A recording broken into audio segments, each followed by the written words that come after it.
Ryu knows it's going to blow up in a big way once the fourth round starts kicking in. So, he doesn't hesitate at all when it comes to throwing everything he's got into it. By pulling this move, he's aiming to grab a big enough chunk of shares to crash those shareholder meetings in the future, and way more importantly, stack up a mountain of money and power while he's at it. Ryu casually yeets his 280 billion straight into those stocks, while his poor brother stands there praying to every god he knows that they don't end up homeless again. With all that sorted out, Ryu can finally shift his focus back to the item he needs from the quest store. Later that night, waiting in bed for midnight to hit, he decides to hop onto the quest store and browse for some items and skills. Even though most of the stuff available looks painfully ordinary, there are still ways to unlock the real treasures, like keeping an eye on the daily item that pops up in the store. To the average player, the plan might sound dumb, but Ryu has lived over a decade and already memorized exactly what the store sells each day. So he slams the confirm button like it owes him money. Out pops today's item, a skullbone necklace that boosts attack speed, yet sells for a price way cheaper than its real worth. Ryu isn't finished just yet, though, since he pulls out that dusty discount coupon he got earlier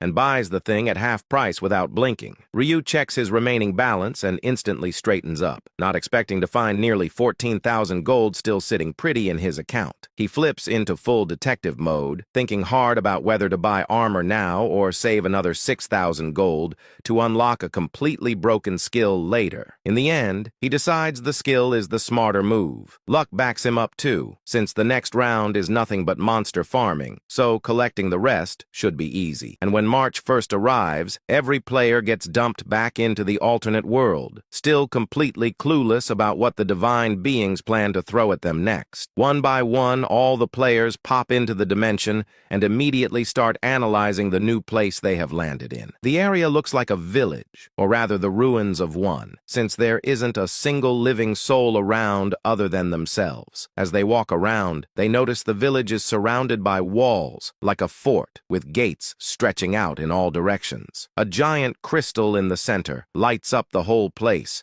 leaving the players even more confused about what their mission is supposed to be this round. Leaning against a wall, Ryu casually observes everything from a distance, not the least bit surprised that the players are already agitated in this weird new environment. On the other hand, Joe actually seems calm at first, but that peace doesn't last once the players start whispering about him.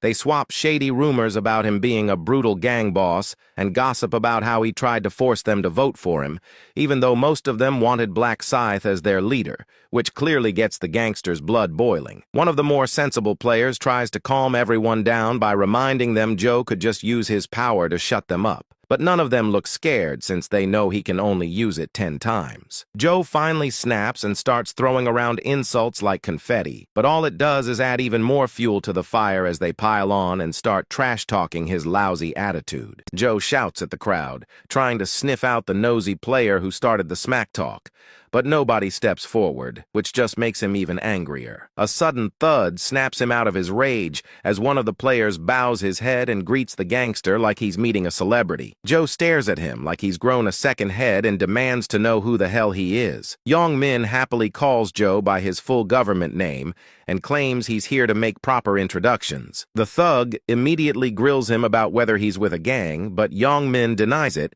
and says he's hoping to be part of Joe's crew one day. Spinning the rusty cog in his skull, Joe's brain turns to mush as he struggles to believe the idiotic player standing in front of him actually wants to join a gang. Yong Min blurts out that Joe is his crush and says he would love to join his gang. The gangster tries to understand the situation better, but Yong Min suddenly drops to his knees and declares Joe to be his senpai for life. Joe cracks a twisted smile, not expecting anyone to top his level of crazy, but he finds himself liking how bold Yong Min is. Joe orders the wannabe thug to get up and spit out exactly what he wants, since no sane person would ever suck up to him after what happened last round. Yong Min pumps his chest proudly and declares that the past holds no importance for him and that he truly honors Joe for the king he is. He says he doesn't care what other people yap about, out, and that becoming Senpai's lackey is his dream in life. Joe easily takes the bait and agrees to make him an aura farming gangster that would put Pablo Escobar to shame. Relieved, Yong Min nearly breaks his back with another bow and thanks Joe for his overwhelming generosity. The rest of the players are left shocked seeing Yong Min cozying up to such a brutal person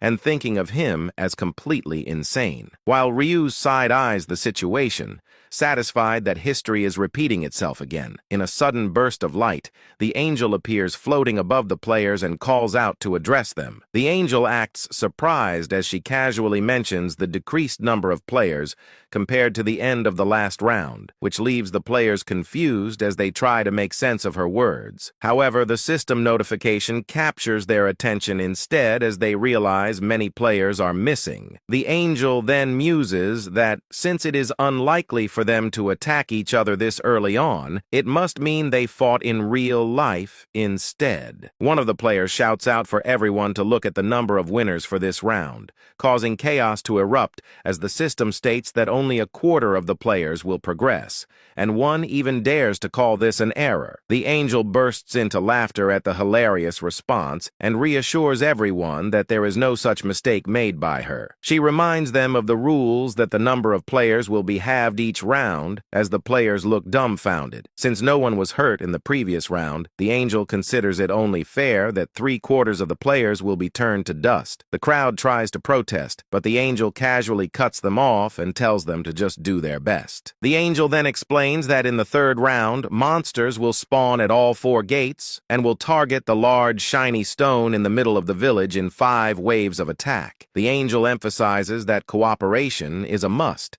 as they need to protect the artifact for 3 hours, otherwise the consequences will be severe. However, it does not matter if they fail to save the stone, as their ranking is based on the total number of monsters they slay. She keeps on chatting that even though there will be huge hordes of monsters, they will be nerfed down so the players have a fighting chance, but their drops will be nerfed as well. Joe is practically itching with excitement since he gets to destroy monsters to his heart's content, and to sweeten it further, he also has the command role. Almost like hearing his thoughts, the angel claps her hand and addresses the zone representative that Joe can use his authority in this round.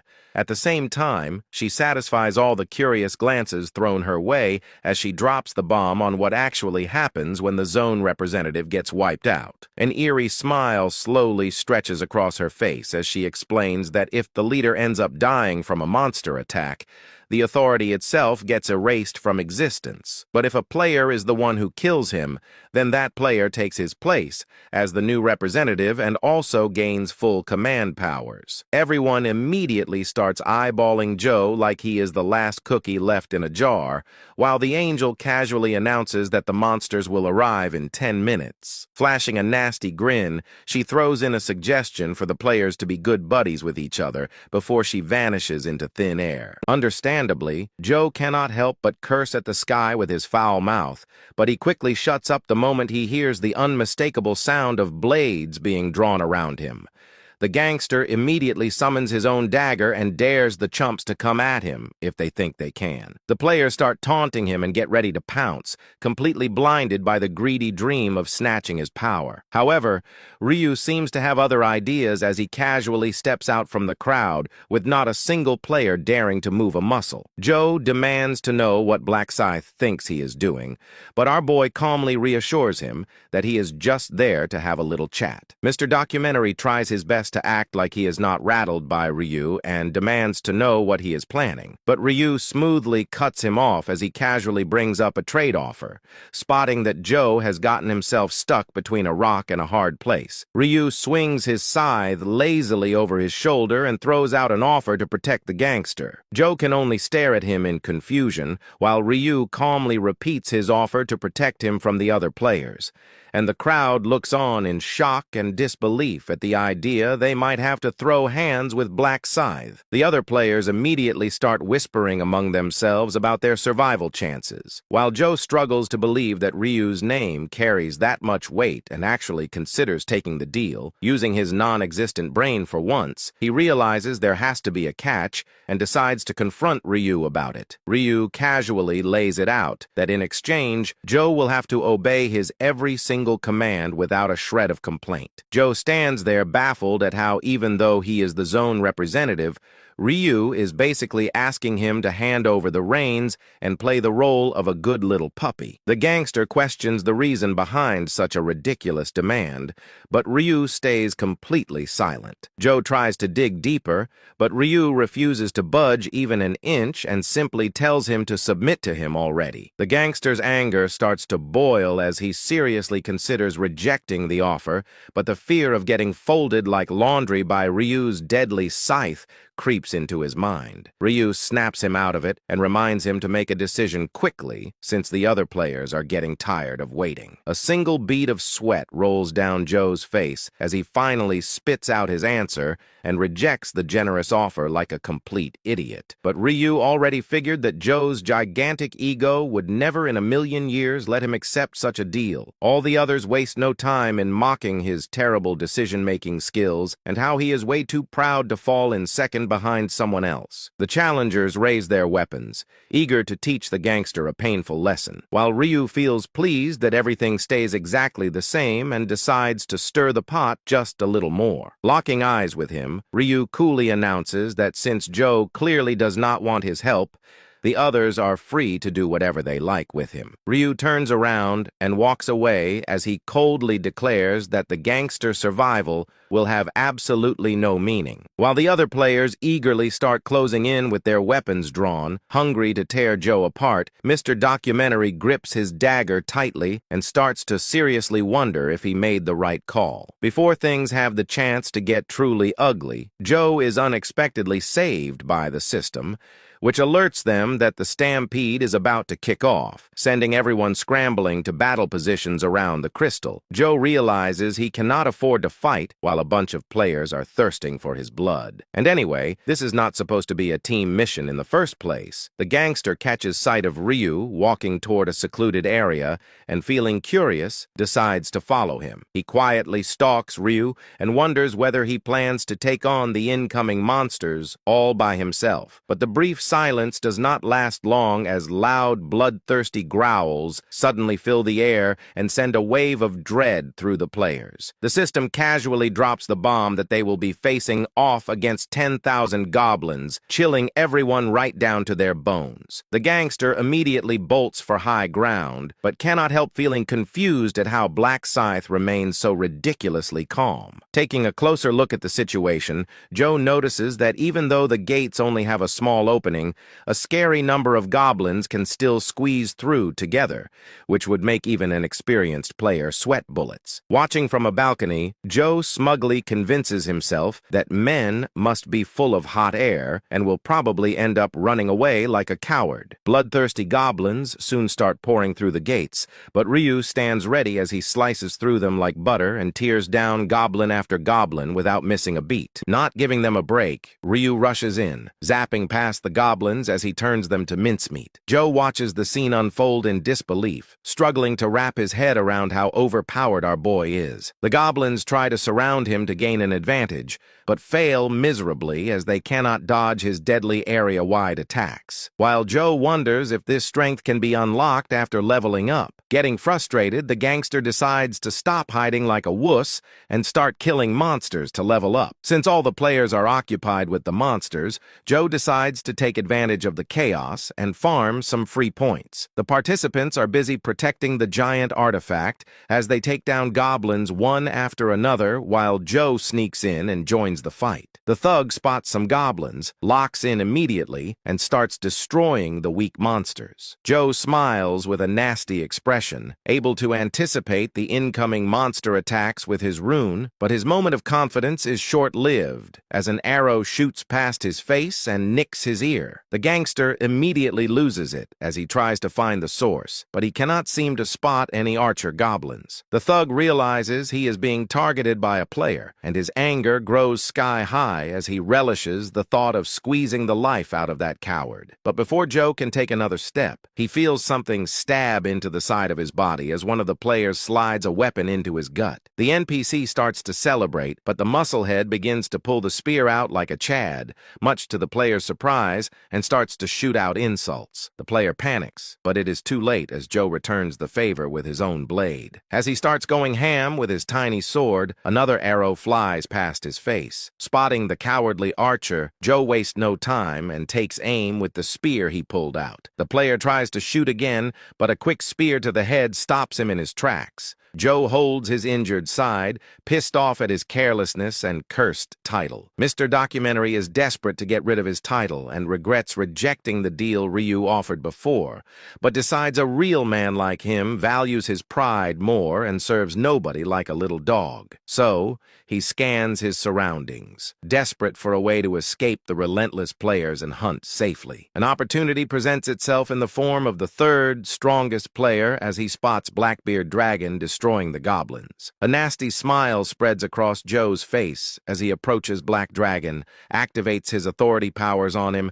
and orders him to be Mr. President's personal bodyguard. Meanwhile, Ryu is gobbling up experience points as he continues to eradicate the goblins without even breaking a sweat. Ryu opens his inventory and is pleasantly surprised to find he has already collected his desired amount. The grind doesn't stop there, and he decides to gather another 2,000 gold just for fun. Ryu has a big brain moment as he realizes he can buy 2 skills and obtain the Rune of Thoughts earlier than expected. The goblins try to sneak up on Black Scythe while he is distracted, but they cannot catch Ryu lacking as he makes short work of them with a quick swipe of his scythe. The other goblins hesitate to step further after watching their friends get massacred, but Ryu is not done yet as he taunts the monsters for being weak and rushes towards them instead. After that, a beam of light suddenly illuminates the night sky, distracting the players from their ongoing fights. One by one, the goblins start to glow and slowly vanish into thin air. The remaining players begin celebrating their win in the first wave. Although they are completely wasted to continue fighting, Ryu realizes that nearly 1,000 players died and rethinks how dangerous weakened goblins actually are. Ryu searches among the survivors, spotting Joe, and is surprised that he managed to survive, but he might not be so lucky. In the next round, the gangster is pissed off that instead of fighting the monsters, the players decided to target him instead as one of them tries to sneak up on him. The player lunges forward to attack, but is struck down by the brainwashed Black Dragon and Young Min. Joe is relieved he managed to survive because of these 2 pawns protecting his sorry self. Young Min expresses his worries over his senior's wound, but Joe is more intrigued by the fact that he did not even have to use his mind control powers over this fool. He groans in pain as he clutches his wound tightly in a desperate attempt to stop the bleeding and wonders if he will even survive the upcoming round.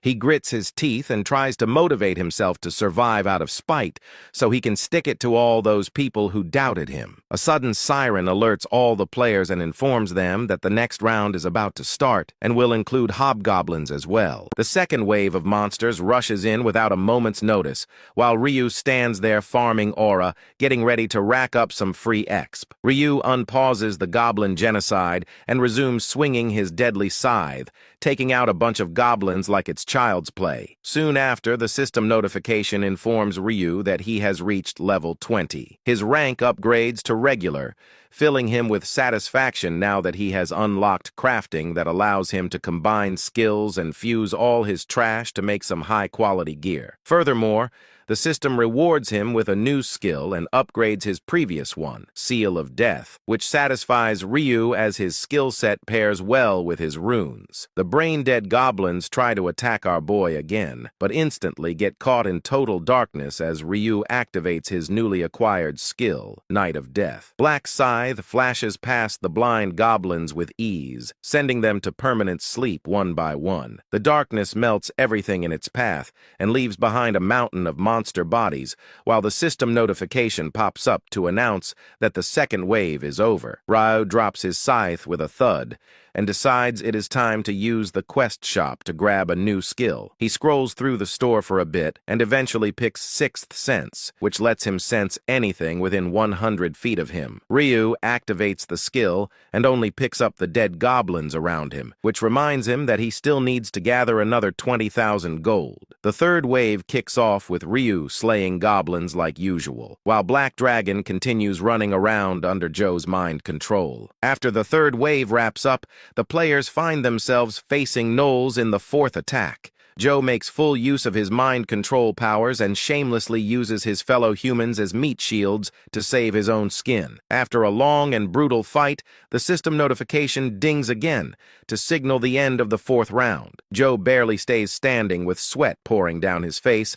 as he wonders just how deep in a hole he has managed to dig himself. The gangster has already burned through all 10 charges of his power and convinces himself that he is safe for now as long as his brainwashed players stay alive. The system announces that the final wave is about to begin, and the players will have to take on almost 11,000 big boys, which makes them freeze up in pure shock. Fast-forwarding into the madness, the players and monsters are busy stabbing each other, while Joe desperately tries to take advantage of the walking bags of experience and finally snatch the #1 spot. His little delusional fantasy ends when he spins his head around and sees 2 of his henchmen get skewered. A few players who are still hungry for the representative spot charge at Joe. Hell-bent on putting him out of commission, he panics and shoves 2 of the brainwashed players in front of him while shouting at them to do their job right and cursing the cowards for coming after him when the round is almost over.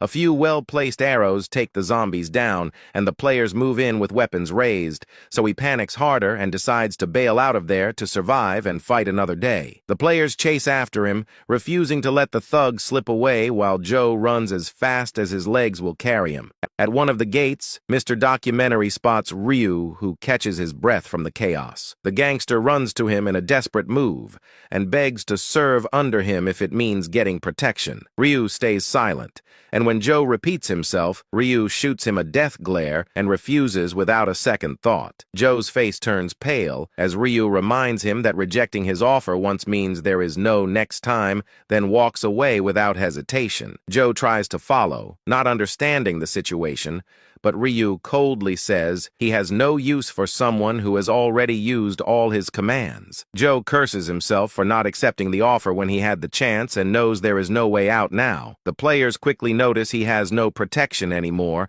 and Joe flinches in fear. Mr. Documentary watches with dread as the players roast him by saying his life will be a documentary from now on. Thinking all hope is lost, Joe braces himself as the players close in to end his misery, but a voice suddenly calls out to him. Young Min shows up, offering support for his seniors. Joe feels surprised to see him there and lowers his guard for a moment, only for his junior to fold him with a brutal right uppercut. The blow sends Joe crashing to the ground like a sack of potatoes. Clutching his broken jaw in agony, he watches Young Min grin like a devil and warn him to say his prayers. The gangster tries to spit out an insult, but Young Min silences him with another punch. The junior pins him down and keeps pounding the life out of him with hit after hit. Mr. Documentary stares at his underling in horror, unable to speak through his shattered face as his miserable life flashes before his eyes. Young Min rises with a menacing aura and stomps on Joe,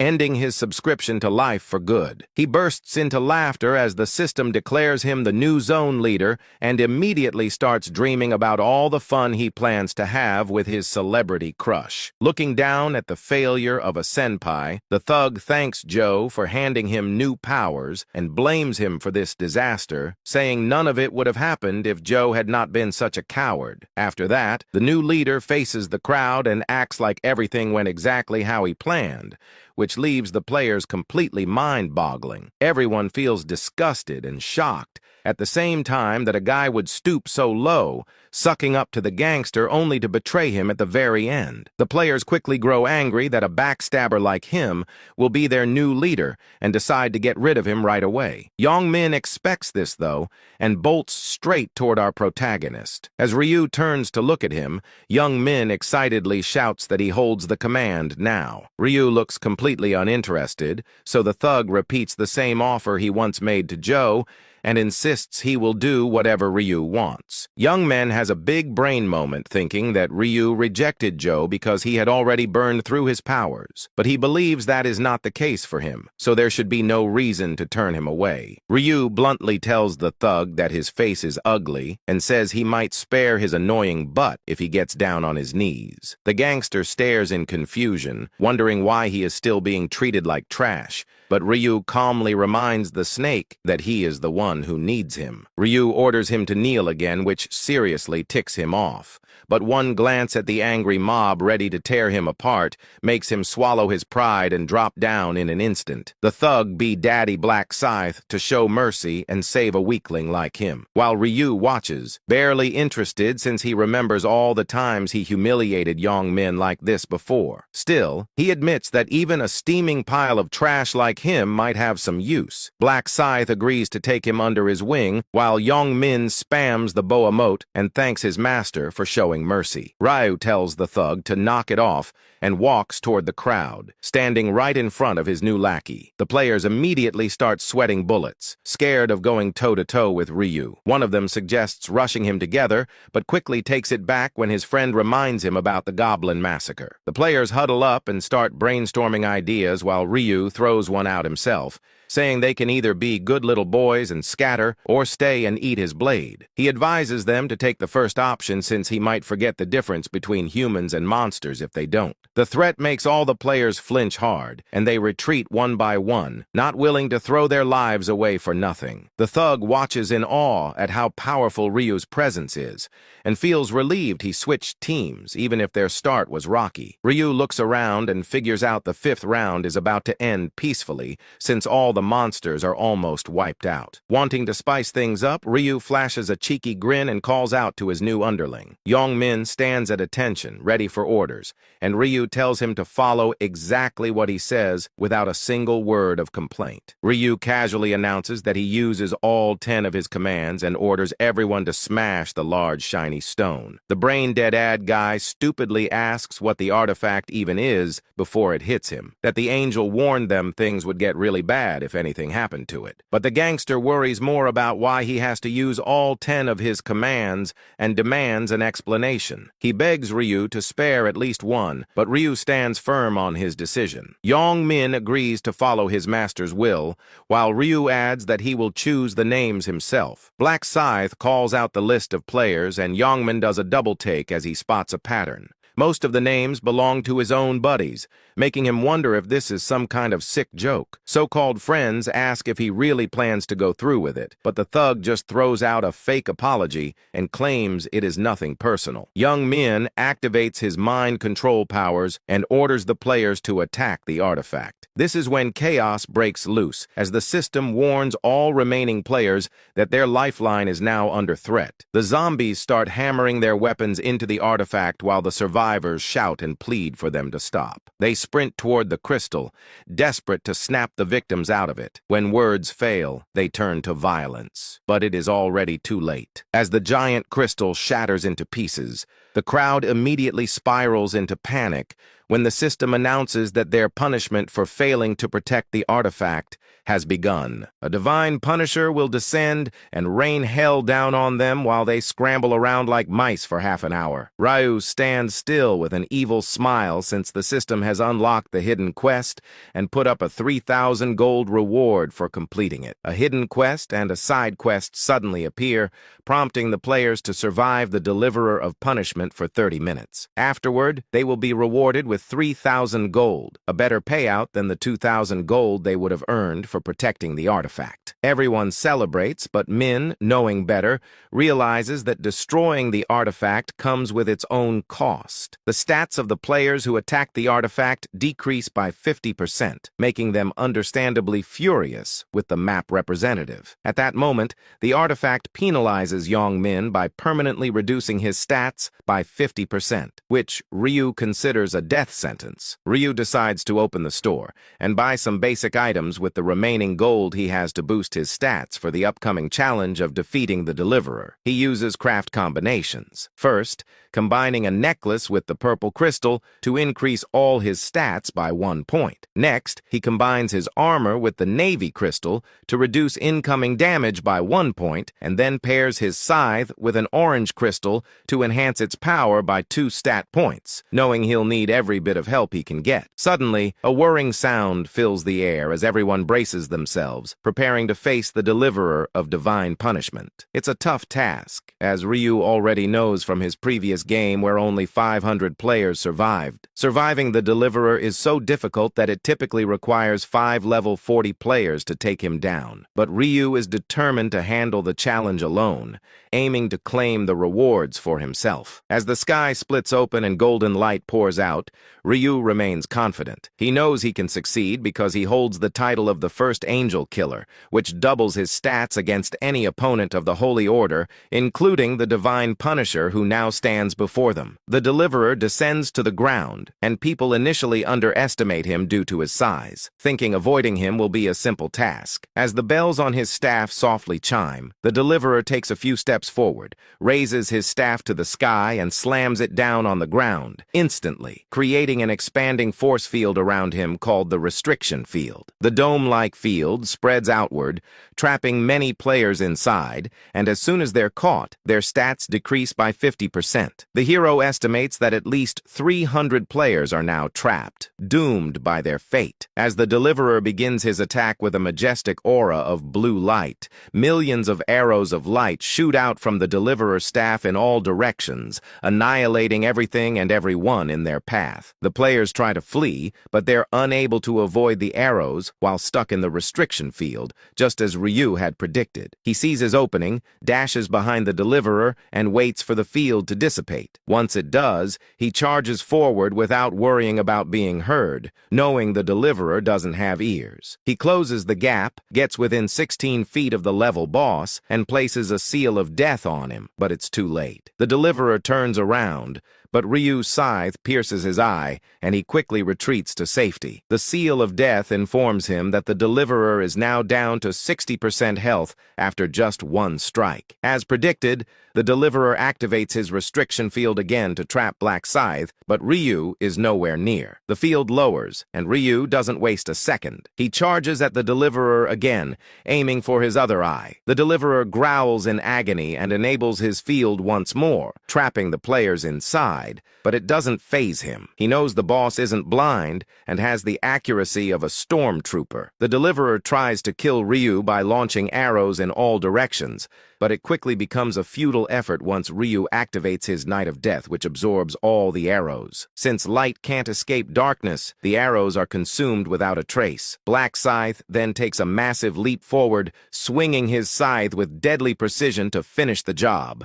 With a swift slash of his scythe, Ryu takes off one of the Deliverer's wings. The Deliverer tries to retaliate, but Ryu dodges the attack and chops off the other wing, reducing the Deliverer's health to just 10%. However, instead of finishing the job right away, Ryu backs off when the Deliverer activates his ability, the Last Glorious Storm, which grants temporary invincibility. If Ryu had gone for the head, the Deliverer would have survived and fled, making it a gamble to finish the fight. During his invincibility, the Deliverer launches a desperate barrage of attacks, hoping to wipe out Black Scythe. Ryu, however, watches the spectacle with amusement from a distance. Once the invincibility fades, Ryu wastes no time. With a single clean swing, he sends the Deliverer's head flying. His level spikes, and he earns a substantial amount of gold from the achievement, becoming the first player to kill the Deliverer of divine punishment. In addition, he unlocks the title The One Who Goes Against Divine Punishment, which reduces incoming damage by 80% when facing enemies from the Holy Order. He also gains a condensed ether and the rune of the Glorious Storm. The ether can be used to craft divine-level items, while the rune enhances divine-level skill effects and boosts intelligence depending on the player's rank. For completing the side quest, Every player is rewarded with 3,000 gold, leaving them relieved and happy. As they whisper among themselves, unease lingers over Black Scythe's overwhelming strength. Even the angel seems impressed and is eager to interview him. She asks him why he chose to kill the deliverer of divine punishment when all he had to do was survive to be rewarded. He answers that he doesn't like seeing people die, surprising everyone as they realize the hero actually has a moral compass. The angel, puzzled, wonders how humans can so easily switch between killing and protecting one another, while Ryu smirks, knowing the narcissistic angels wouldn't understand compassion. The angel then reminds the players that their lives still depend on their ranks, and displays the results. Once again, Ryu, Black Scythe, takes first place on both maps, having killed 3,600 monsters alone and reached level 30, all thanks to an experience buff. He receives a unique reward box and a mid-tier rare ring ticket for taking first place. For the ring ticket, he chooses the Ring of Resistance, knowing that despite its seemingly weak description, it helps resist status effects that could kill a player. For the unique reward, he opts for gold because he knows the next round won't be about killing monsters. The angel announces that the top 1,225 players will survive the round, sending the lower-ranking players into a panic as they scramble to negotiate their way out, but to no avail. Anyone ranked below the limit disappears forever, and the remaining players are returned to the real world. The scene shifts to Seo Aaron, who wakes up in her room, relieved not only that she survived the round, but also that she gained the profession of summoner, allowing her to summon fairies that cast shields for protection. It was the fair's protection and the bodyguard distraction of the monsters that helped her not only survive, but also rank third on the local map. She receives a purple crystal for her third-place finish, and wonders if Black Scythe would appreciate it as a gift. Meanwhile, at Young Min's place, he throws a tantrum, breaking the table lamp and cursing Ryu for permanently decreasing his stats. He regrets giving orders to his friends to break the artifact when suddenly his phone rings, and upon seeing the caller, he realizes he's done for. He picks up the phone, and Shengwan's voice instantly screams at him from the other side for using his command right and controlling his own friends. Young Min tries to justify his actions, telling him that Black Scythe would have killed him if he didn't comply. But the friend simply retorts that he should have died instead of dragging his friends into death with him. Young Min attempts to negotiate, mentioning how his stats were permanently hauled, but his friend shouts back that it doesn't justify controlling his friends and that the problem wouldn't have happened if he hadn't gotten greedy and become the representative in the first place. His friend calls him a traitor. Before Young Min can get another word in, the friend tells him not to ever talk to him again and never try to approach him in the other world, or he might kill him. Almost bursting with anger, Young Min still calls himself the victim and tries to phone his other friends to help him kill Shengwan, but no one answers. In a fit of rage, he throws his phone on the bed, muttering that he doesn't need his friends because life is a one-man struggle. He clenches his teeth, seething with anger at Shengwan's death threat, and vows to kill him and everyone else if he ever gets the chance. The scene shifts to the hotel, where the bodyguard reports to Heavenly Demon about the last round. Both of them remark that the round was a little difficult, but the bodyguard points out that the monsters being weakened did make things a bit easier. Heavenly Demon asks about his level and profession, and Cho replies that he's a level 11 knight, while Aaron is at the same level and a summoner by profession.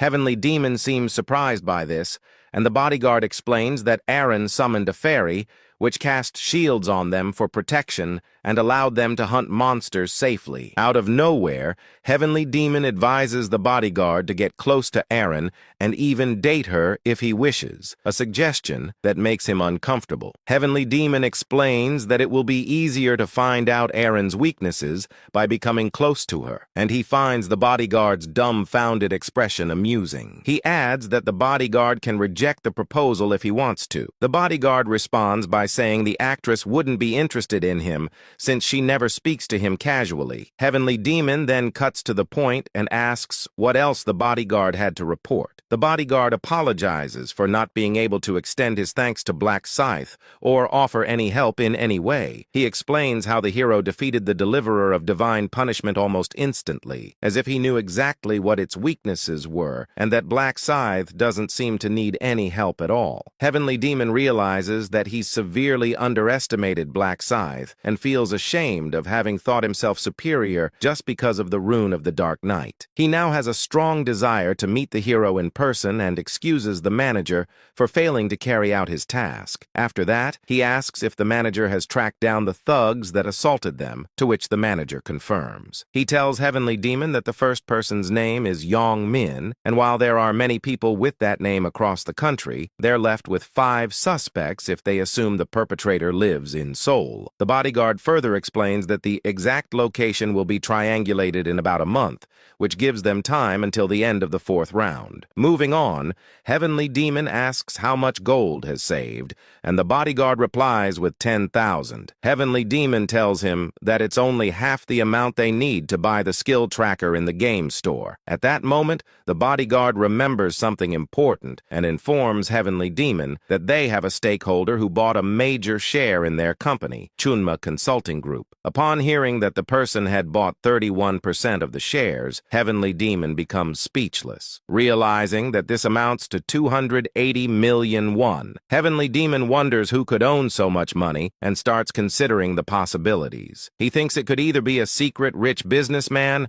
or one of his brothers scheming against him, because logically anyone who buys 1/3 of the shares must have done so to influence the company's decisions. Now worried, Heavenly Demon asks his manager for the contact information of this investor. Meanwhile, back at the hero's apartment, Ryu lies in bed waiting for a call from the company when suddenly one slams the door open and asks what his brother's level is. Apparently, kids have been bragging about their siblings having high levels at school and teasing him because a kid's brother has a level of 11 and a profession. Ryu assures him that his level is higher, but doesn't reveal his real level to conceal his identity. He tells his little brother that his level is 12, but decides to gatekeep his profession, calling it a secret, and shoos him away. Just then, Ryu gets a call from Heavenly Demon, the CEO of the company himself. Ryu decides to play it cool and reveal nothing of his true nature. He asks why he's been called, and Heavenly Demon tells him that he wants to meet the biggest investor in his company in person over a meal. He asks if Friday works, but since Ryu has a quest on that day, they settle on Saturday. As Ryu had suspected,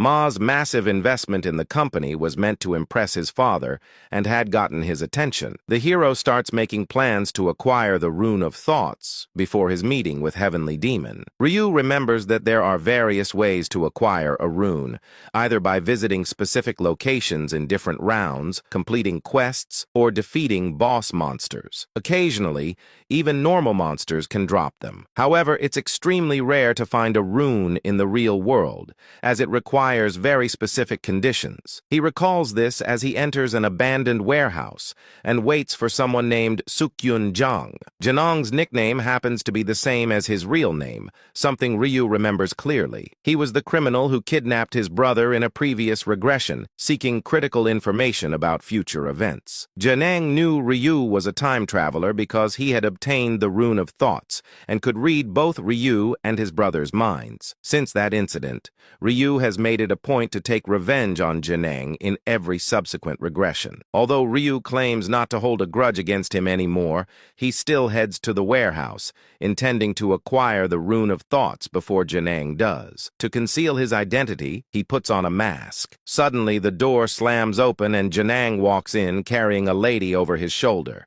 Without hesitation, he throws her onto the ground mercilessly, ripping the tape from her mouth. He warns her not to scream, but as soon as her mouth is free, she immediately yells for help. The thug is visibly irritated and tells her not to waste her time with typical pleasing for mercy, claiming she has a kid or negotiating money for freedom. However, the woman surprises him by asking for forgiveness, which leaves him momentarily confused. Janang frowns and asks why she's apologizing, and she nervously explains that the previous night she had stared at him, which made him angry. The thug, being the jerk that he is, scoffs and demands wants to know why she did something she now regrets. He tells her it ruined his mood. The thug then recalls the events from 2 days ago. He had been wandering the streets looking for a victim when he spotted a woman he found attractive. Quietly, he followed her from a distance, waiting for the right moment. When she entered an alleyway and was alone, he seized the opportunity, jumping in front of her and activating an ability that made his body glow like a solar flare,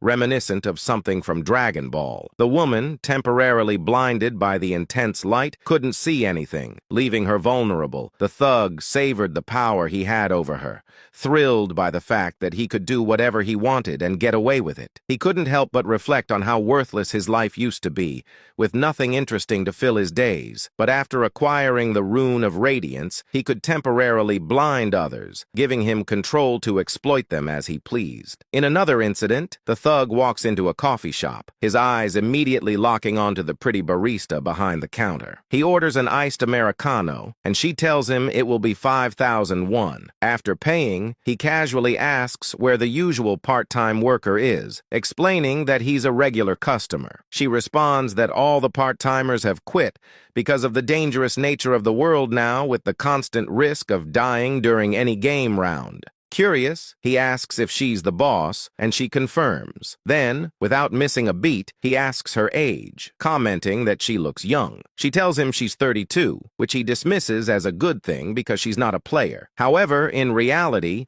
he's aware that she's vulnerable due to the lack of abilities. Then, without any hesitation, he asks for her number, bluntly admitting that he likes her. This catches her off guard, and she stands there awkwardly, unsure how to respond. The thug, misreading the situation entirely, interprets her silence as an insult. He accuses her of thinking he's ugly and uses this as an excuse to demand a refund. He snatches his money back and storms out of the shop, grinding his teeth in frustration. As he leaves, he mutters to himself about how it's always the pretty people who judge others, unaware of how perverted his approach had been. Determined to get his revenge, he decides to ambush her later, planning to catch her off guard in an alleyway. In the warehouse, the woman pleads for forgiveness, vowing never to judge anyone again, but the thug remains unsatisfied with her answer. Janang shoves her back onto the floor and grabs her wrists, telling her she doesn't sound sincere, so she'll have to face the consequences. She fights to break free, but he tells her to stay still while he continues his attempt to humiliate her. Suddenly, the hero shouts from behind, ordering the thug to stop, which sends a wave of fear through Janang. Thinking it's a detective, Janang demands to know who's there, only to be shocked by the sight of a figure standing tall with a massive scythe in hand, his face hidden behind a white mask. Ryu calls him an idiot and tells the woman to run while she still can. Janang attempts to threaten her, but Ryu is faster, lunging forward and slamming the handle of his scythe into the thug's groin, instantly paralyzing him with excruciating pain. Ryu tells the woman to leave, and once she's gone, he turns to the thug and coldly states that the real game has just begun. The thug starts cursing at Ryu and tries putting on a tough act, but the hero just finds the whole thing amusing. He comes at the masked hero with repeated dagger thrusts, trying to land a hit, but Ryu easily dodges every single attempt without breaking a sweat. Clearly unimpressed, Ryu mocks him for still clinging to a goblin's dagger and without hesitation slices his hand clean off. The thug flinches and shakes in pain, but Ryu leans in and casually asks if it hurts, letting him know this is only the beginning. When the hero swiftly takes care of his other arm, Janang finally understands that death is coming for him. Desperate to survive, he tries to use his radiance ability to blind the masked hero and make a run for it, but to his shock, it doesn't do a thing. Turns out Ryu had already activated his Night of Death ability in advance, snuffing out every trace of light in the area before the thug even realized what was coming. Without wasting a second, he swoops in through the darkness and takes out both of the thug's ankles with one clean slash, forcing another loud cry of pain pain as the thug curses and collapses, then demands to know why Ryu is putting him through all this. Ryu doesn't bother with a long answer, and instead drives his blade into the side of the thug's thigh, casually throwing back a rhetorical question about why people use pesticides in the first place. Without giving him time to think, Ryu sinks the blade into his other thigh and calmly explains that pests like him tend to cause problems when they're left alone, then follows it up by hacking at him from both sides in a brutal series of slashes, clearly aiming to break whatever spirit the thug has left. Barely able to speak, the thug starts questioning why he's being treated so cruelly,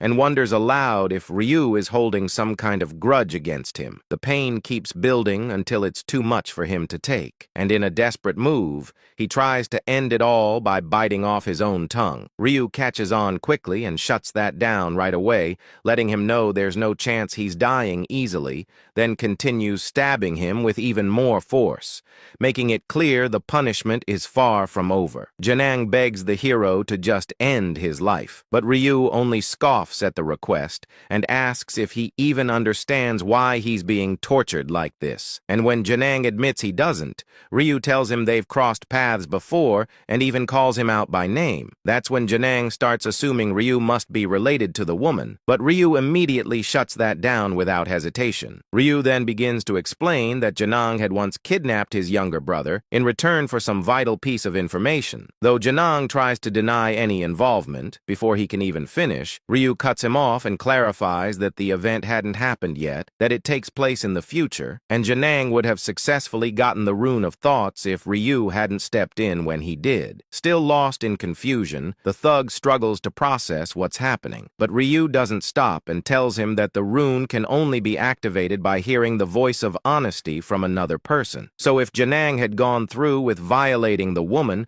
her cries and genuine pleas for mercy would have fulfilled the condition, allowing him to gain the Rune of Thoughts and go on to commit even more vile acts using its power. Ryu adds that he confirmed everything across his many regressions and says the thug fully deserves to die after racking up 12 offenses, each worse than the last. Hearing this, the thug begs once more to be killed, but Ryu refuses and instead jams the handle of his scythe straight into Janang's mouth to shut him up, then calmly explains that he had been stalling on purpose, waiting for him to die naturally while he rambled on. Now gagged and unable to speak, Jang desperately wishes in his mind for Ryu to kill him just to put an end to the unbearable pain. And he starts to wonder why Ryu is even gagging him when the Rune of Thoughts requires genuine honesty from someone to activate. If that's the case, then what's the point of keeping him silent? But Ryu casually responds to the thought,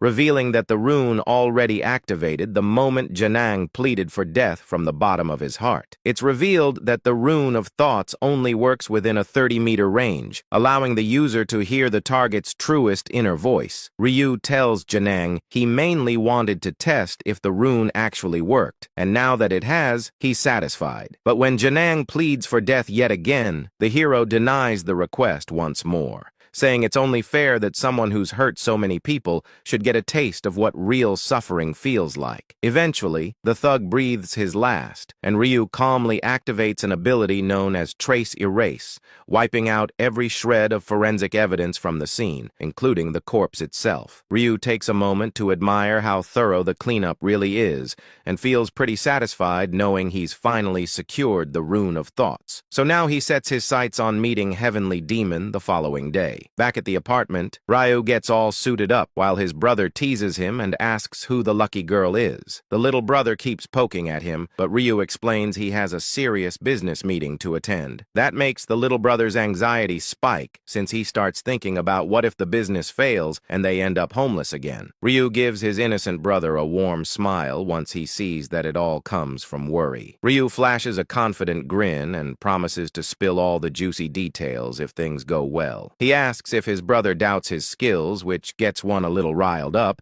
but Ryu cools him down and tells him to be a good boy and stay inside. One gets chills as he remembers the messed-up players abusing power in real life and that some thugs even broke out of prison. Ryu confirms his suspicion that the system does not care whether players are criminals or not. He figures it makes no sense for things to stay normal forever and recalls how in past lives the players tried to enslave regular humans and take over the world. Black Scythe makes up his mind not to let history repeat itself and decides to lock in. Before heading out, Ryu tells his sweet brother to stay safe, but one seems more interested in this shady business deal. Ryu tells him to wait for the right time and scolds him to eat a real meal instead of store-bought junk again. Later, Ryu stands before a huge hotel, not surprised that the CEO picked this place. The building belongs to Heavenly Demon, but that remains a well-kept secret only family members would know. Ryu walks up to the front desk, ready to use this hidden info to his advantage, and for that, he needs to play dumb and act like a supreme love-struck fool. Right after that, he throws on the whole act of a low-IQ rich kid living off daddy's credit card and awkwardly asks about his meeting. The receptionist confirms everything and leads him to the lounge while saying the CEO will join him soon. Ryu keeps up the clueless act and gazes at the ceiling with his mouth wide open like he's just seen magic. When a voice suddenly speaks up, he stands and gets hit with surprise, seeing the bodyguard show up instead of the actual boss. Both of them freeze for a second, and the bodyguard clearly recognizes the familiar face right away. Ryu plays it off and claims he's just the neighbor from their apartment, which makes the bodyguard bow real quick and apologize for being rude earlier, though the man still struggles to believe someone this young holds that kind of money. Feeling like things might get too real now, Ryu slides right back into his dumb act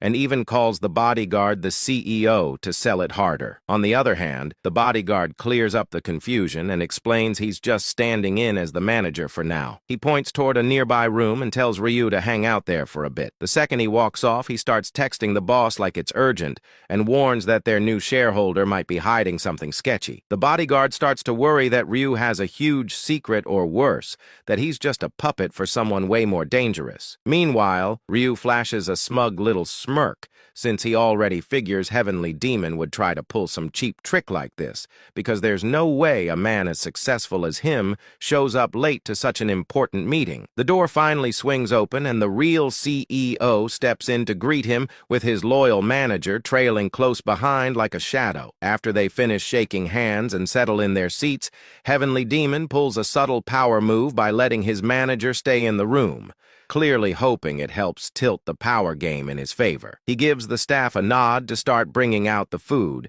and mentions that he hopes Ryu likes what they've prepared. The whole table ends up filled with super fancy dishes, and Ryu instantly starts munching down while still sticking to his airhead rich boy routine. Heavenly Demon politely smiles at the compliments, but he admits to his manager that there's something off about this guy. Later, the boss becomes pretty convinced that Ryu got sent by someone trying to mess with their plans and starts listing possible suspects in his head. He then shoots a side glance at Ryu and casually throws out a question about his age. When Ryu responds with a straight 20, Heavenly Demon's eyes pop open in disbelief and he tries to laugh it off with a joke about them being the same age. That's when the guy decides to stop beating around the bush and straight up asks how Ryu even got so filthy rich. Ryu keeps it chill and says he was just your average student not too long ago. Heavenly Demon doesn't really pick up the hint, so Ryu casually brings up a recent headline and checks if he remembers that lottery winner before dropping the bomb by reintroducing himself. Heavenly Demon nearly flips but holds it together as he starts putting the pieces together and asks how Ryu turned that 60 billion prize into more. Right then, Ryu calmly flexes that he dumped it all into bitcoins, and Heavenly Demon admits there's no way he'd ever take a risk that wild. The bodyguard throws out a random guess that Ryu must have some cracked luck stat, but Ryu says that's not it either. After that, the bodyguard recalls hearing something on the news about Ryu dreaming up the winning numbers, but Ryu shoots that down too and finally drops the real tea. Even though it makes him nervous to admit it, he reveals he owns a special rune that lets him peek at future events, which basically makes him a walking prophet. Hearing such a bold claim leaves the two men frozen in disbelief, as they seriously start wondering if Ryu is missing a few few screws upstairs. Heavenly Demon asks if that's really true, and Ryu says that he's got no reason to lie, though Heavenly Demon remains skeptical and politely asks him to prove it by revealing what's going to happen next. Ryu could easily spill the answer, but plays it safe and holds back, then tells them his prophecy power acts on its own and doesn't work when he wants. That actually clicks with Heavenly Demon since the ability sounds way too overpowered to be that flexible. But then something suddenly clicks in his head,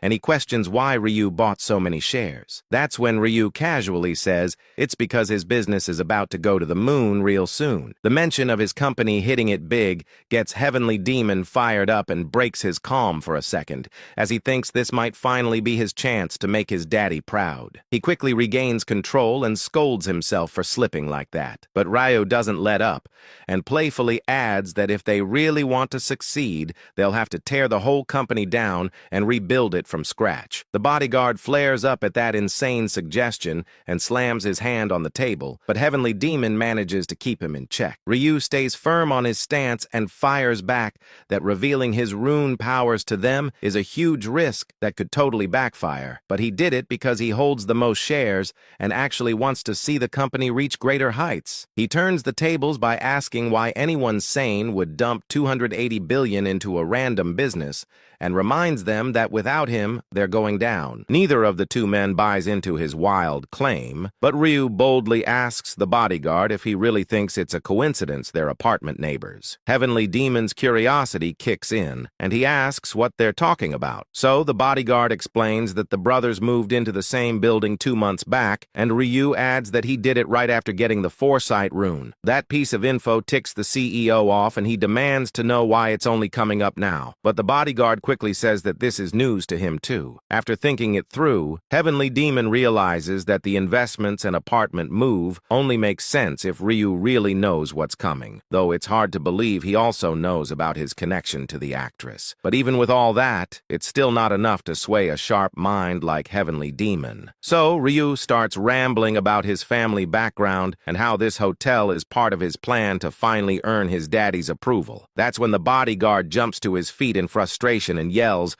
demanding to know who sent him. But the boss stays cool and tells him to zip it. That instantly shuts up, and he takes a breath before telling Ryu that even if all his info checks out, it still doesn't prove anything, since those facts are common knowledge in their family. With that, he also starts to suspect that Ryu might just be a puppet, but plays along and says that even if he did agree to flip his whole industry, pulling it off would be next to impossible. Sure, like any regular person, he would love to see his company thrive, but Ryu's offer just feels way too good to be real. So he politely thanks Ryu for his generous investment, but suggests they take this topic up again during the upcoming shareholder meeting. Heavenly Demon stands up and tries to wrap things up, but Ryu tells him to slow down and really think about whether what he's about to do is the right move. Taking a gamble, he chooses to spill a bit of info on the next round. Heavenly Demon immediately perks up and sinks back into his seat, fired up by what he just heard. Ryu flashes a grin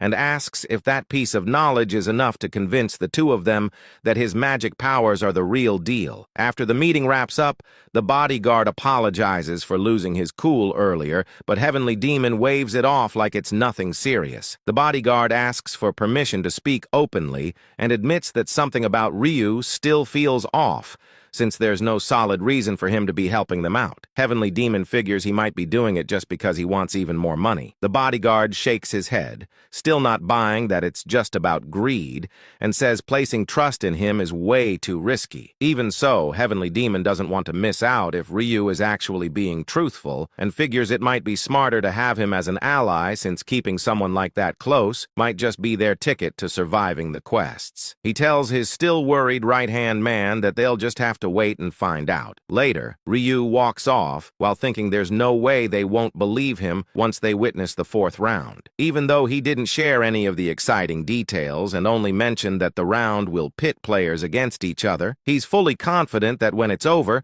they'll treat him like some kind of saint and wouldn't even think about making an enemy out of a prophet. With that handled, he figures it's time to take full advantage of his new image and go meet a certain someone. Meanwhile, a girl rushes toward the crosswalk. growing impatient as she waits for the light to change. But her attention shifts to a flashy sports car parked right in front of the store. Juri stops herself mid-insult when the window rolls down and she realizes the driver is none other than Ryu. As the light turns green, she hurries over and asks if that car actually belongs to him. After their totally not coincidental encounter, Ryu offers to take her for a spin, and she shamelessly agrees without hesitation. He lets her know that it's his first time behind the wheel and he's just testing it out. Curious, Juri asks about the price, and Ryu casually drops that it costs around 900 million, like it was loose change. Her eyes go wide in disbelief, since with that kind of money she could have opened more than a few shops. Ryu reminds her that he hit the lottery, so the price didn't make much of a dent, which hits Juri hard as the difference in their lives becomes painfully clear. She starts to feel flustered because the whole situation now feels way too much like a date. And when Ryu says he has something to confess,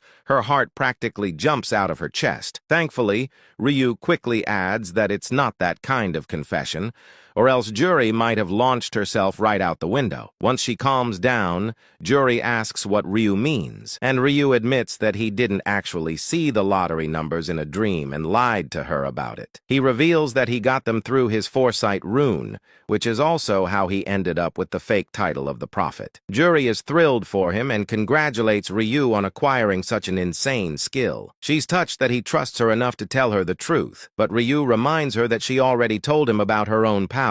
Juri lights up and starts talking excitedly about her rune, explaining how her defense increases based on the number of nearby players. She feels lighter now that she's finally told someone, but wonders why Ryu brought this up all of a sudden. He tells her that it's been eating away at him for a while and he wasn't sure anyone would take him seriously. After he fills her in on what's coming in the fourth round, Juri gasps in shock, struggling to process the terrifying news. With a dead serious tone, Ryu warns her not to trust anyone once the round begins. Juri is touched that her handsome classmate cares this much and feels special being the first girl he shared this secret with. As she sneaks a glance at him, her mind starts racing with thoughts, and she wonders if he might actually have feelings for her too. Back at his apartment, Ryu scrolls through his phone and is stunned to learn that Juri has a crush on him.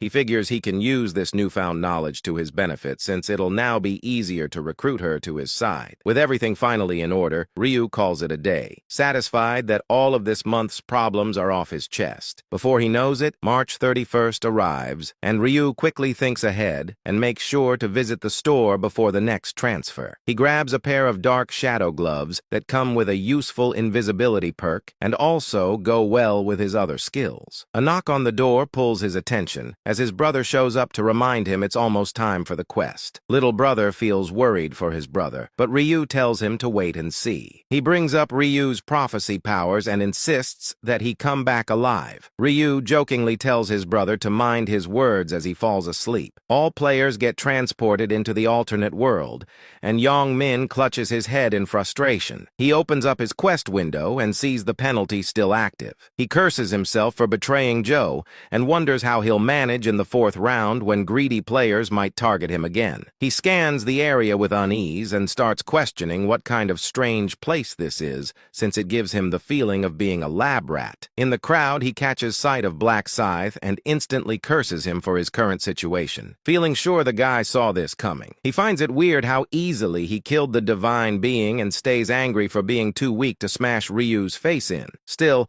what matters more right now is figuring out how he'll survive. So, he calls out to Ryu for help. The thug checks with Ryu to see if their deal is still good, asking if he still gets protection, but Ryu casually brushes him off and says he doesn't need a henchman like that anymore. Black Scythe fires back that he doesn't have command rights anymore, and besides, everyone has a class now anyway. Yong Min begins sweating as Ryu tells him he's just a ticking time bomb and not useful anymore. Young Min keeps turning his head in fear while Ryu tells him to relax. The thug looks confused, but Ryu reminds him that the role isn't all that special anymore. These days, days, almost everyone has a profession, and there's no bonus for targeting the representative. It finally clicks for the gangster, and Ryu's words start to make sense, but his train of thought gets cut off as his face turns red upon spotting a certain duo walking toward them. Aren walks up to Ryu and greets him, while the bodyguard checks if Ryu remembers them, prompting Ryu to ask what they're doing here. The bodyguard thanks him again for saving them from the brute, but Yong Min takes offense and steps up, ready to throw hands. Ryu holds him back with a hand and tells the pair that helping once was enough. The bodyguard tries again, offering a reward and wanting to introduce his CEO, but Black Scythe waves it off without interest. Left with no better option, Seo Aren quickly presents a purple crystal and pleads with Ryu to accept it. Ryu eyes the high-quality crystal with surprise, and the actress explains that giving this to him feels better than offering another round of apologies. He accepts her thoughtful gift and decides he'll craft something useful with it once he's back. SEO Aren glances at him nervously, unsure if he likes it or not, while Ryu effortlessly reads her thoughts, knowing full well she has no clue how valuable the crystal really is. Right after that, Ryu picks up on Yong Min's thoughts too, realizing the guy also has a magic crystal, and gets stunned that he somehow found a reinforced black crystal so early. It's a super rare find, and the gangster just gave away that he owns one. Aren tries to follow up and offers to protect Ryu, excitedly talking about her class and how she can summon fairies, but Ryu politely turns her down since he doesn't need any help. Although this makes Aren a little sad, both sides say their goodbyes, but Ryu stops the gangster just as he tries to leave. He gaslights Yong Min into rethinking his decision, pointing out that even if his role is now useless, he can still end up being a target. He convinces the thug that although most people have a class, the power still works on a few select players. Yong Min doesn't sound convinced, but Ryu simply throws out the question that there really isn't a single person who'd come after him right now. The scumbag takes the bait and gets nervous, but Ryu assures him that he'll help out, which makes him feel slightly better, though the favor won't come free. Ryu then tells him to hand over whatever stones he has, and the thug gladly complies. He tries pushing for more, but the gangster only has his dignity left, which Ryu kindly spares as he agrees to protect him moving forward. A golden light cuts across the sky as the angel returns and casually remarks that the number of players has dropped once again. The crowd starts speculating whether fights are breaking out in real life too, though Ryu thinks it would actually be strange if they weren't. The angel then reveals the quest for the 4th round. The players will have to kill each other during the next 3 hours. The golden woman lets out a loud, ugly cackle and tells everyone to follow the simple instructions and start stabbing one another. Everyone looks horrified by her words, but she stands firm, explaining that the goal is to lower the player count themselves since there are no monsters this time. All the players are thrown off, and one of them finally dares to ask if they only need to unalive one person each. She casually tells them it'll be more fun if they figure it out on their own. But Ryu already knows the real reason. She's been told to keep quiet since the angels only act as guides, and the one truly making the calls is the host. Still, she gives them one small tip, saying that simply unaliving another player doesn't guarantee staying on top, and that the ranking system will stay hidden. The woman also mentions that the rules aren't tied to time limits, and with that, she wishes them good luck with their little round of stabby-stabby. As the timer appears above them, all the players begin to panic, wondering if it's time to start whacking one another. The gangster immediately starts drooling over who to eliminate first, which is exactly the kind of reaction Ryu expected from him. This whole situation turns out great for Yong Min, since all the players seem too scared to start fighting, and he quickly decides it's the perfect time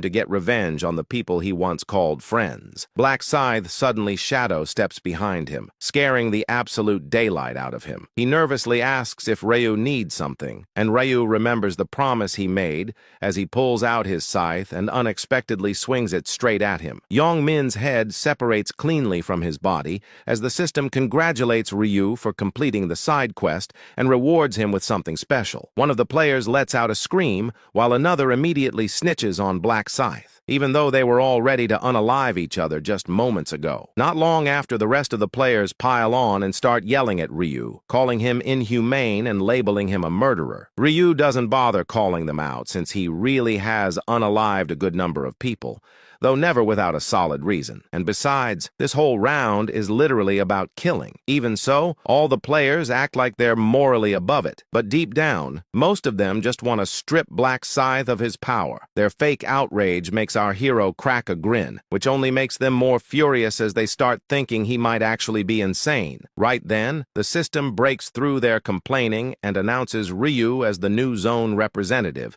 causing the players to fall quiet. Black Scythe wastes no time and mocks their sudden silence, asking if they've turned into chickens, while calling out the scared ones who still don't have any classes. One of the players quickly spots something and points out that Ryu's name has turned a different color. All of them begin whispering about the new red color, while Ryu remembers from his past lives that unaliving a player causes the shift, and it continues to change depending on how many kills stack up. Because the color stands out so much, other players will try to take down the killer, but end up becoming killers themselves. The cycle keeps going until the whole battlefield turns into a bloodbath. Their hesitation now is exactly what will lead to even more deaths later on. Ryu teases them to quit wasting time, but the players clearly aren't having any of it. Ryu then calls them out for being hypocrites, since they were already planning to go after the leader in the last round, and he reminds them that they can either throw hands or get folded. He questions the crowd on what they'll do when the time comes to unalive someone just to survive, and tells them to make up their minds quickly and start moving. Ryu suggests they go ahead and hold another discussion like before, as he walks away, thinking to himself that people will end up fighting anyway, though by then it'll already be too late. He worries that they'll keep whining and wasting time, which would mean fewer players will manage to finish the quest, leading to even more eliminations. One girl decides to bring the matter up for debate, but another player gets rude with her, and that only ends with her getting pissed off. One player proposes they organize competitions between the players, but another quickly shoots it down, saying there isn't enough time to make that work. As the crowd gets more riled up, Aaron grows worried about what they should do next, and starts wondering whether they should go along with Black Scythe's plan. The bodyguard agrees completely with Ryu and advises the actress that her own life matters far more than a stranger's. With that in mind, he tells Aaron to brace herself for the worst, which makes her suspicious that the bodyguard might have gone through something like this before. The bodyguard instantly changes the topic, and the actress asks him who they should target, though in the end, the two of them decide to wait it out until the very end. The tension in the crowd keeps building as nobody can agree on who to unalive, and some players begin to seriously consider rushing Black Scythe. The other players try to talk some sense into each other, not realizing that Ryu can hear them anyway, and they quickly look away when Ryu turns to glance in their direction. Arguments keep building as the frustration grows among the group. Some players insist they need to kill to survive, while others argue that only the murderer should be targeted. One bratty player mocks a player's idea, which sparks a heated confrontation. The two of them start shouting at each other until another player joins in just to taunt them, telling them to quit flirting and start fighting already. That backfires fast as the arguing pair turn their focus to the instigator, and suddenly all three of them pull out their weapons. Ryu just shakes his head in disappointment, thinking everyone here is just full of bark with no real bite. Amid the chaos, one player finally notices something weird when Yong Min suddenly sits up looking strangely unaffected by the whole missing head situation. The players all stop arguing and stare at the gangster like he's just come back from the dead. But Black Scythe already knows the system is designed to bring back the dead 10 minutes after they're taken out. Yong Min looks around in confusion, wondering why everyone's staring at him like he's some kind of science experiment, and how he even ended up in that spot. The revelation throws the crowd into even more chaos, as they realize the system actually revives players after death. Now that the truth is out, the players start grabbing their weapons and slowly warming up to the idea of unaliving each other. One player with a bit of sense tries to calm them down and explains that nobody knows exactly how this revival system works yet, but it's already too late. late. As another player silently walks up behind her and strikes her down without hesitation, the attacker shouts for her to die as he drives his Wolverine claws into her from behind, then demands that she revive. The crowd watches in stunned silence, horrified by what they've just witnessed. Anxiety begins to spread when the woman doesn't revive right away, but someone in the crowd recalls how young Min had revived after 10 minutes. So they decide to wait and see what happens next. After 10 minutes, the woman's injuries begin to heal, and she wakes up as if from a nap. But as soon as she realizes what's happened, she screams, demanding to know who attacked her. The killer attempts to strike again from behind, but before he can land the blow, someone twice his size swings a battle axe, taking him down with a powerful strike.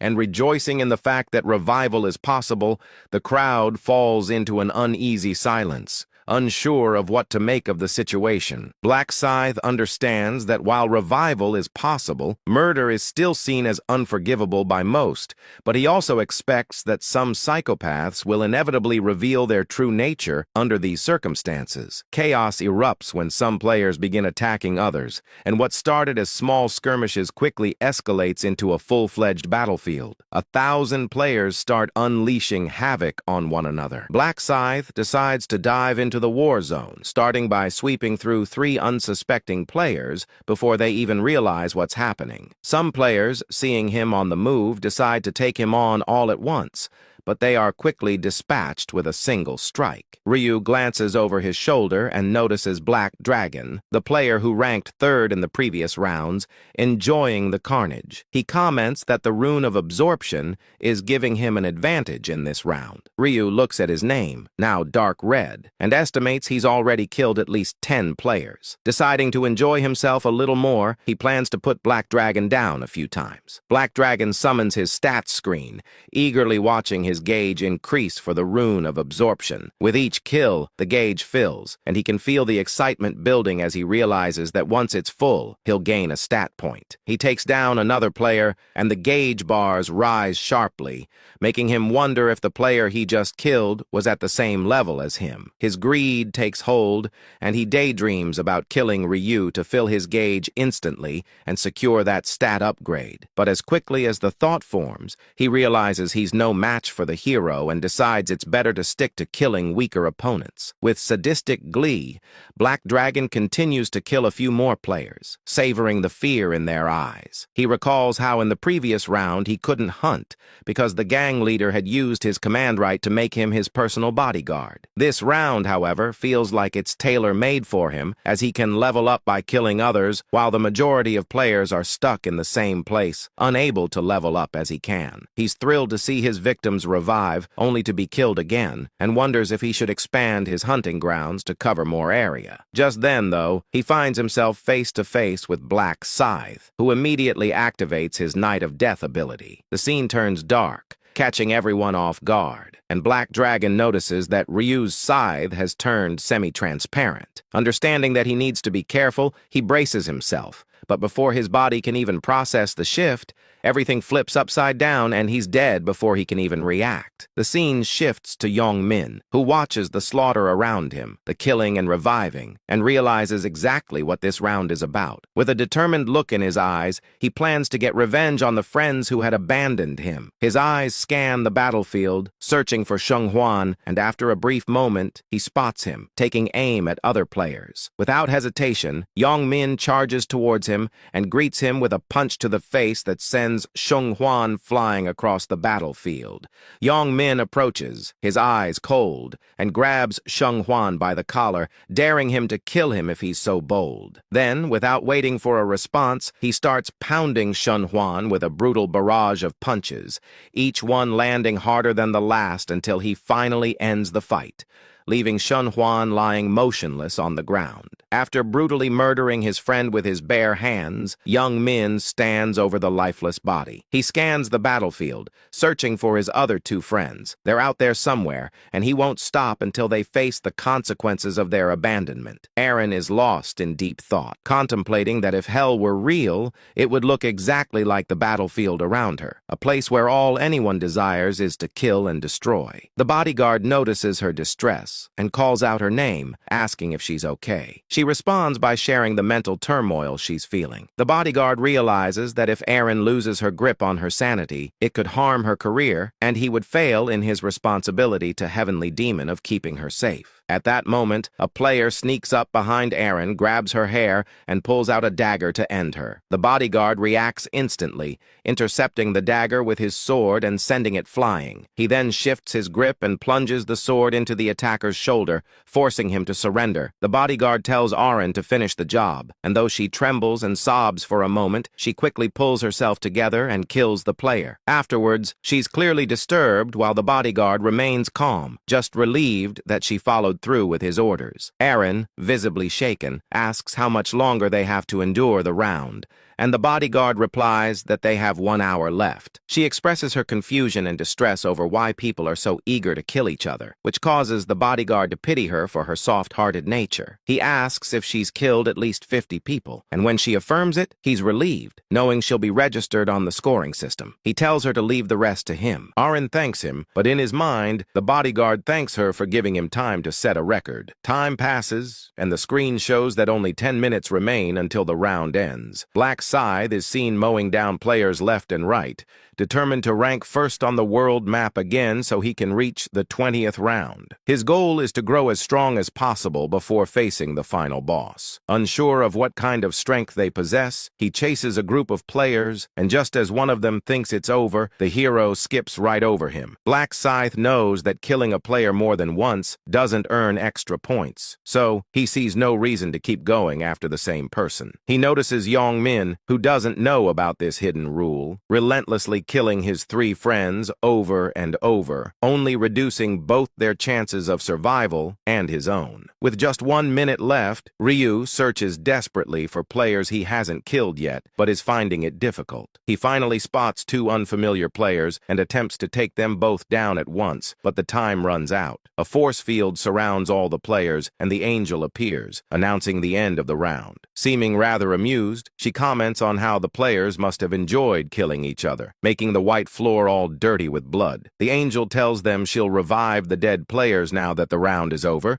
which the protagonist knows is a lie, as the system revives players automatically. The dead players rise and are encased in force fields, but Yong Min's friends don't look too pleased and begin yelling at him for the brutal beatdown he gave them. The angel overhears the commotion and warns them to stay quiet, or she'll make their heads explode. They quickly go silent as she proceeds to display the results. The angel begins by revealing the side quest, catching the players off guard. The quest was to kill the map representative within the countdown. She informs them that only 1 player managed to complete the quest, and that player was Black Scythe. The other players murmur among themselves while Black Dragon grits his teeth, realizing he missed the opportunity. Yong Min, struggling to recall what had happened, checks his stats for the command ability, but finds it's not there. He feels betrayed by Ryu, who had promised to help him stay alive. Once the side quest is announced, the angel reveals another key detail. Killing the most diverse people earned more points,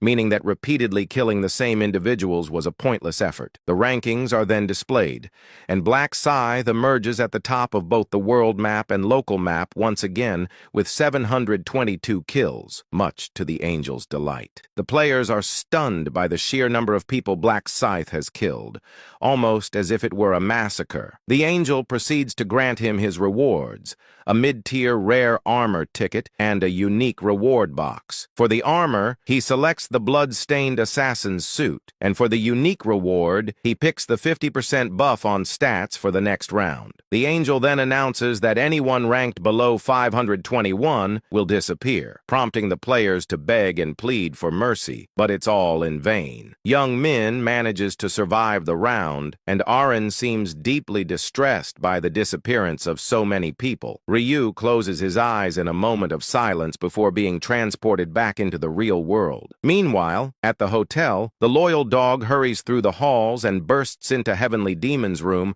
where Heavenly Demon, who had been sleeping, is startled by his sudden arrival. The bodyguard apologizes for the intrusion, explaining that he was worried, but Heavenly Demon reassures him and reminds him of his rank in the round. Both of them agree that the round was chaotic and exhausting. Heavenly Demon recalls that he managed to kill just over 430 people and wonders what kind of beast Black's scythe must be to have killed over 700. The bodyguard theorizes that Ryu could be a Special Operations Service commando or someone with similar skills given the type of abilities he displayed. Heavenly Demon is deep in thought about Black Scythe's remarkable achievements and decides that regardless of his unknown identity, he wants him as a comrade. He plans to ask the prophet Ryu about Black Scythe. The bodyguard points out that the round unfolded exactly as Ryu had predicted, initially casting doubt on it, which was cleared once the round progressed. Heavenly Demon agrees, recalling their meeting and what Ryu had told him. The bodyguard asks Heavenly Demon how to proceed with the prophet, to which Heavenly Demon responds that the company's future will depend on him,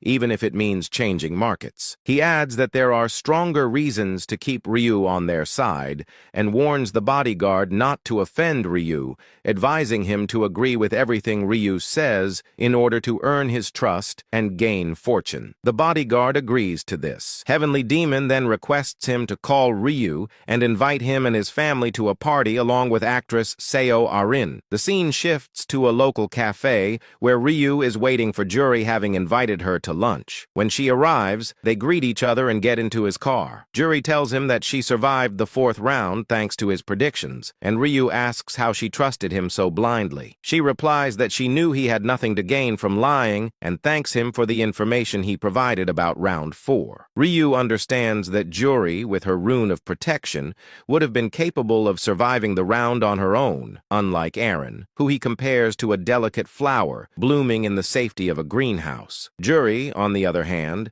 had to grow in the harshness of the outside world. They arrive at a restaurant where the table is filled with a variety of dishes. She thanks Ryu for the lunch, and they begin eating. However, she hesitates, her thoughts consumed by the guilt of the lives she had taken during the round. Ryu, sensing her distress through his rune of thoughts, tells her not to blame herself for killing other players. He reminds her that everyone, including himself, had to do whatever it took to survive. Juri breaks down in tears, but Ryu, with a firm voice, tells her to stop, emphasizing that she has a family who waits for her to return from every game world. Imagining the grief her father would feel if she died, Juri clenches her fists, her resolve hardening. She thanks Min for comforting her, and Ryu explains that he wanted her to feel better by sharing a delicious meal. They continue eating, and Ryu notices that Juri is becoming more relaxed and casual around him. After a while, Ryu waits for her to calm down before getting to the point. He tells her that he has some important information about the next round he needs to share with her. Ryu tells Juri that round 5 will be the toughest one yet, as the player maps will merge into larger ones. Juri, concerned, wonders if they'll get to meet in the other world. Ryu, however, lies and tells her that it won't happen anytime soon, knowing that she would waste precious time looking for him otherwise. He wants to help her while keeping his identity hidden, so he advises her that in order to increase her chances of survival, she'll need to ask Black Scythe for help. Juri is taken back by Ryu's suggestion and confirms that they're talking about Black Scythe, the player who ranked first on the world map. Ryu reassures her that it won't just be about asking for help, but forming an alliance with the infamous hero. Juri wonders why someone so high-ranking would even consider helping her, but Ryu tells her that she can cast buffs on him in exchange for his assistance. Though Juri understands the value of Black Scythe's help, she remains hesitant. Ryu assures her that he's seen the future and Black Scythe will continue to assist her in the upcoming rounds. Relieved, Juri thanks Ryu by casting a buff on him in return, as she doesn't like feeling indebted. Afterward, Ryu returns home with the buff increasing his stats by 50%. Ryu heads out to kill mealworms, raising his rune of slaughter stats by another 100%. His luck increases to 84 stat points. He then pulls a base-tier magic crystal ticket from his inventory and contemplates how any normal human would pray to God for good results, but not him. He believes God must have created this horrific survival game just to mess with humans and vows to wish something terrible upon God once he finishes the final round, revealing that he plans to wish for God's death. Ryu uses the base-tier magic crystal ticket and receives 5 base-tier magic crystals. crystals, 2 red, 1 yellow, 1 green, and 1 purple, which is the maximum number of crystals a player can receive. He's amused by the irony of having just spoken badly about God, yet his luck remains so favorable. He combines the 2 base-tier red crystals into a low-tier red crystal, a higher-level crystal. Next, he combines the purple crystal with the one Aaron gave him, creating a low-tier magic crystal. Afterward, he combines the red crystal with his hood, enhancing his damage output, and the purple crystal with his gloves of dark shadow, raising all his stats by 2 points. He then adds the yellow crystal to his ring of resistance to increase his luck, the green crystal to his agile boots to boost his speed, and finally the navy crystal to his assassin's suit, decreasing incoming damage by 1%. Satisfied with his preparations, Ryu feels ready to face Heavenly Demon once more. The next day, little brother asks his Ryu about the CEO of the Osung conglomerate being his son, which Ryu confirms, mentioning that they've been invited to a party hosted by him. The little brother panics, questioning if he's even allowed at such an event, but Ryu reassures him that they are indeed invited, adjusting his tie. Suddenly, the doorbell rings, startling Ryu-wan. When they open the door, they find their neighbor, the bodyguard, standing there to escort them. The little brother, shocked, hides behind his elder brother. Ryu introduces little brother to the bodyguard, who acknowledges their previous encounter and hands one his business card. He apologizes for his rude behavior during their first meeting and explains that the party is being held as a formal apology. The bodyguard informs them that a limousine is waiting for them outside their apartment. Upon arriving at Heavenly Demon's hotel, they are greeted by the CEO himself. Heavenly Demon expresses his relief that both of them are still alive and asks if the gentleman accompanying Ryu is his brother. Ryu introduces Ryu-wan formally, and Heavenly Demon extends his hand for a handshake. The little brother, still confused, ends up shaking with the wrong hand. Heavenly Demon then asks if the little brother is a player, to which he declines, and Ryu clarifies that his brother will be turning 14 soon. Heavenly Demon comments that Ryu-wan is fortunate to have been spared from the game. Heavenly Demon leads them into a lavishly arranged room for the party. The dining table is fit for royalty with gourmet food on display, and both the chef and hostess are standing by to greet them. The little brother is in awe of the setup, so Heavenly Demon tries to act humble, saying that while the food might not be a lot, it should be enough for everyone. One, however, wonders why Heavenly Demon feels the need to lie about such an extravagant spread. Just as they're about to start the meal, the door opens, and to Ryu's surprise, Seo Arin enters the room. Heavenly Demon rises from his seat to welcome Arin, who apologizes for her tardiness, explaining that she had attended a fellow actor's funeral. Heavenly Demon excuses her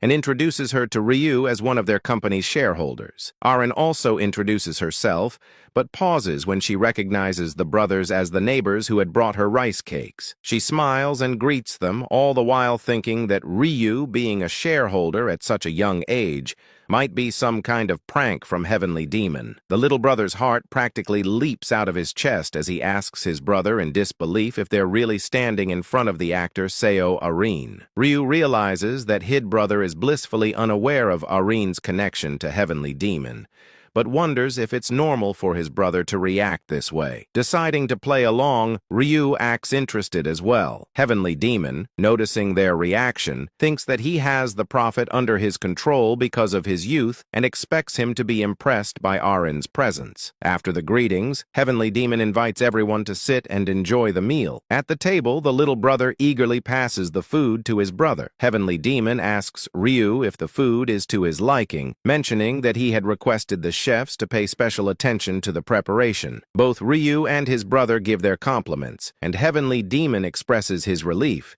noting that he had the chefs prepare the food several times to get it just right. Heavenly Demon then asks why Ryu only brought his brother along and not the rest of his family. Ryu replies that his brother is his only family since their parents had passed away. Heavenly Demon offers his condolences, but internally he realizes that this question has unintentionally dampened the mood. Feeling the tension, he decides to remain silent for the moment, allowing his guests time to recover from the awkwardness. The silence in the room room feels almost suffocating as dessert is served. Demon, sensing the heavy tension, struggles to find a way to ease the mood. Desperately, he looks toward Erin, hoping she'll take the cue and spark some conversation, but she doesn't. Feeling the weight of the moment, Heavenly Demon abruptly stands from his seat, asking Erin to speak with him privately. He leads her to a hallway and asks if she enjoyed the meal. She responds with delight, but Heavenly Demon's expression darkens as he stares at her, an unsettling look of disappointment in his eyes. He admits that he had invited her solely to keep the atmosphere cheerful, and she apologizes, explaining that she had thought she was simply invited to a party. Heavenly Demon, not satisfied, presses her about what made her think she would be invited to such a grand occasion. He asks if the bodyguard had told her anything about the guest, to which she replies that he mentioned Ryu is the largest shareholder. Heavenly Demon then reveals the shocking truth that Ryu is the majority shareholder and, more importantly, a prophet capable of seeing the future. With a cold, calculated tone, Heavenly Demon emphasizes the importance of setting the right mood for Ryu so he'll provide them with information about the next round. He demands that Erin use her beauty to charm Ryu and win his favor. Erin objects, reluctant to be used for such a purpose, but Heavenly Demon counters by reminding her of how he made her a successful actress and expects her to pay him back. He insists that she form a relationship with men by any means necessary and promises to keep a close watch on her progress. Back in the room, the atmosphere remains tense. Everyone is silent, unsure how to break the awkwardness. Heavenly Demon opens the door, apologizing for the interruption and explaining that he had business matters to discuss with Erin. He then suggests that they change locations now that they're done eating. As the group moves out of the room, Erin attempts to approach men but hesitates. Just then, the little brother, still Starruck, blurts out that he's a huge fan of hers, complimenting her beauty. He asks if he can take pictures with her, to which she agrees with a warm smile,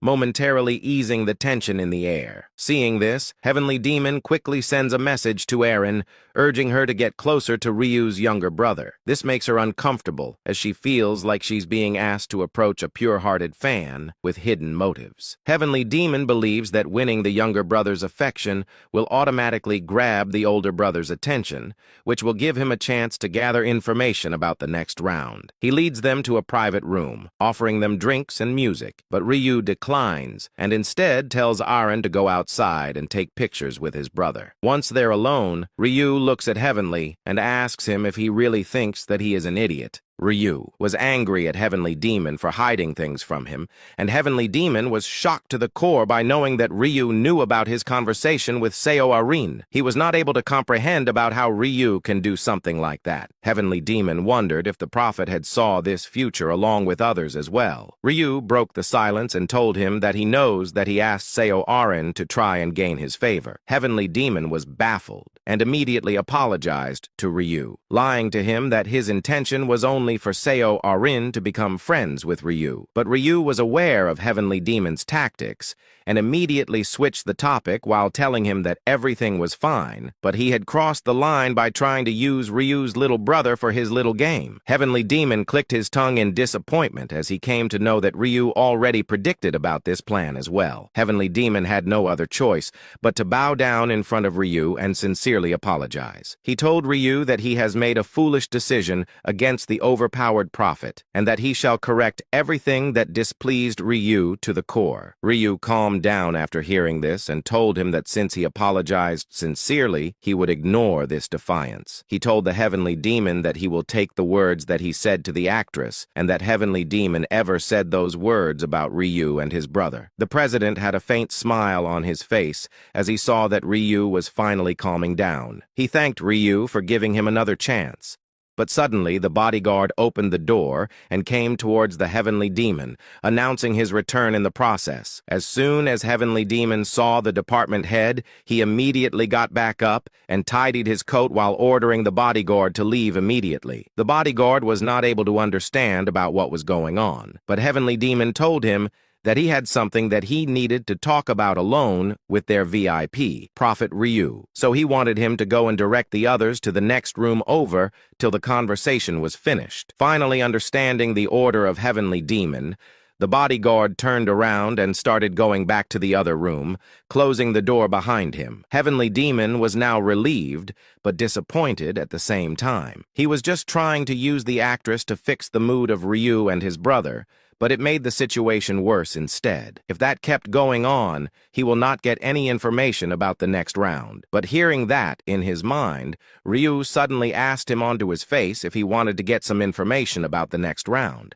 Heavenly Demon was not that surprised this time around, and asked Ryu if he knew about this as well. Ryu told him that the whole reason he accepted the invitation for the party was to give him information about round 5. But considering the circumstances now, Ryu warned him that if he kept on treating him like a brat, giving him any more information, including their partnership, will become difficult. The president was trembling in nervousness as he clenched his coat once again and apologized to Ryu again and again, asking him to just ignore this one mistake. Ryu agreed to him, but he had the condition that he should not hide anything from him anymore and must trust him unconditionally in the future as well. Seeing that Ryu had an advantage over Heavenly Demon, he added into the condition, telling him that from then on, he would not make any comments about how Ryu would run the company and will take charge for convincing the other shareholders during the shareholder meeting, knowing the situation he was in. Heavenly Demon also agreed to do whatever he can to keep the other shareholders in line and to agree to Ryu's demand. Hearing that, Ryu smiled and told him that he will do his best to grow his company for him. Ryu finally agreed to give him the information he wanted about round 5 of the death game. Heavenly Demon instantly smiled as he listened to those words coming out of the prophet, Ryu. But his happiness was short-lived, because Ryu told him that round 5 will have the highest difficulty among the rounds they have experienced till date. Watching Heavenly Demon's face turn pale,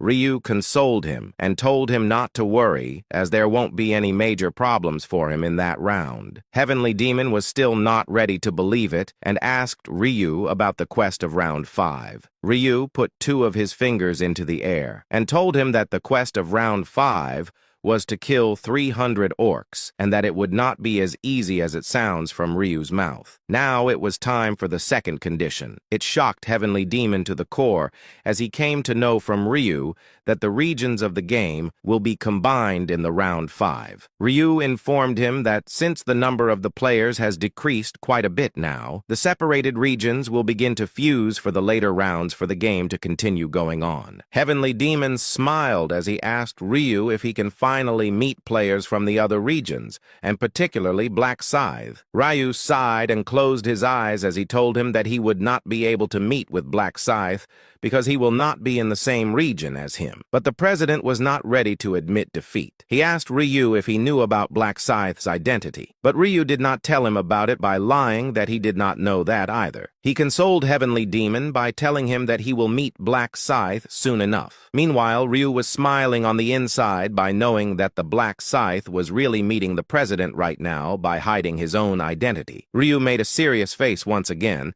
as he asked if there was someone he was chasing after, particularly someone named Hwang Yongmin. That was another secret of the president that Ryu should not have known about, and Heavenly Demon was baffled by the future predicting powers of the prophet. Ryu told him that there was no point in hiding things from him, as he knows everything when the time comes. Heavenly Demon tried to compliment Ryu by telling him that the future sight rune that he possessed was beyond his imagination. He was ready to ask Ryu about who Hwang Yong was, but Ryu immediately told him to stop the investigation, and when he was asked for a reason, Ryu told the president that if he investigated more into this matter, he will suffer a big loss. Heavenly Demon wanted to know more about the situation, but Ryu refused to tell him any more about it than he had already. Heavenly Demon was now in deep thought, but on the other hand, Ryu was giving off an evident smile, while thinking that he was just keeping young men alive because he was still useful. Heavenly Demon finally decided to stop his investigation about the guy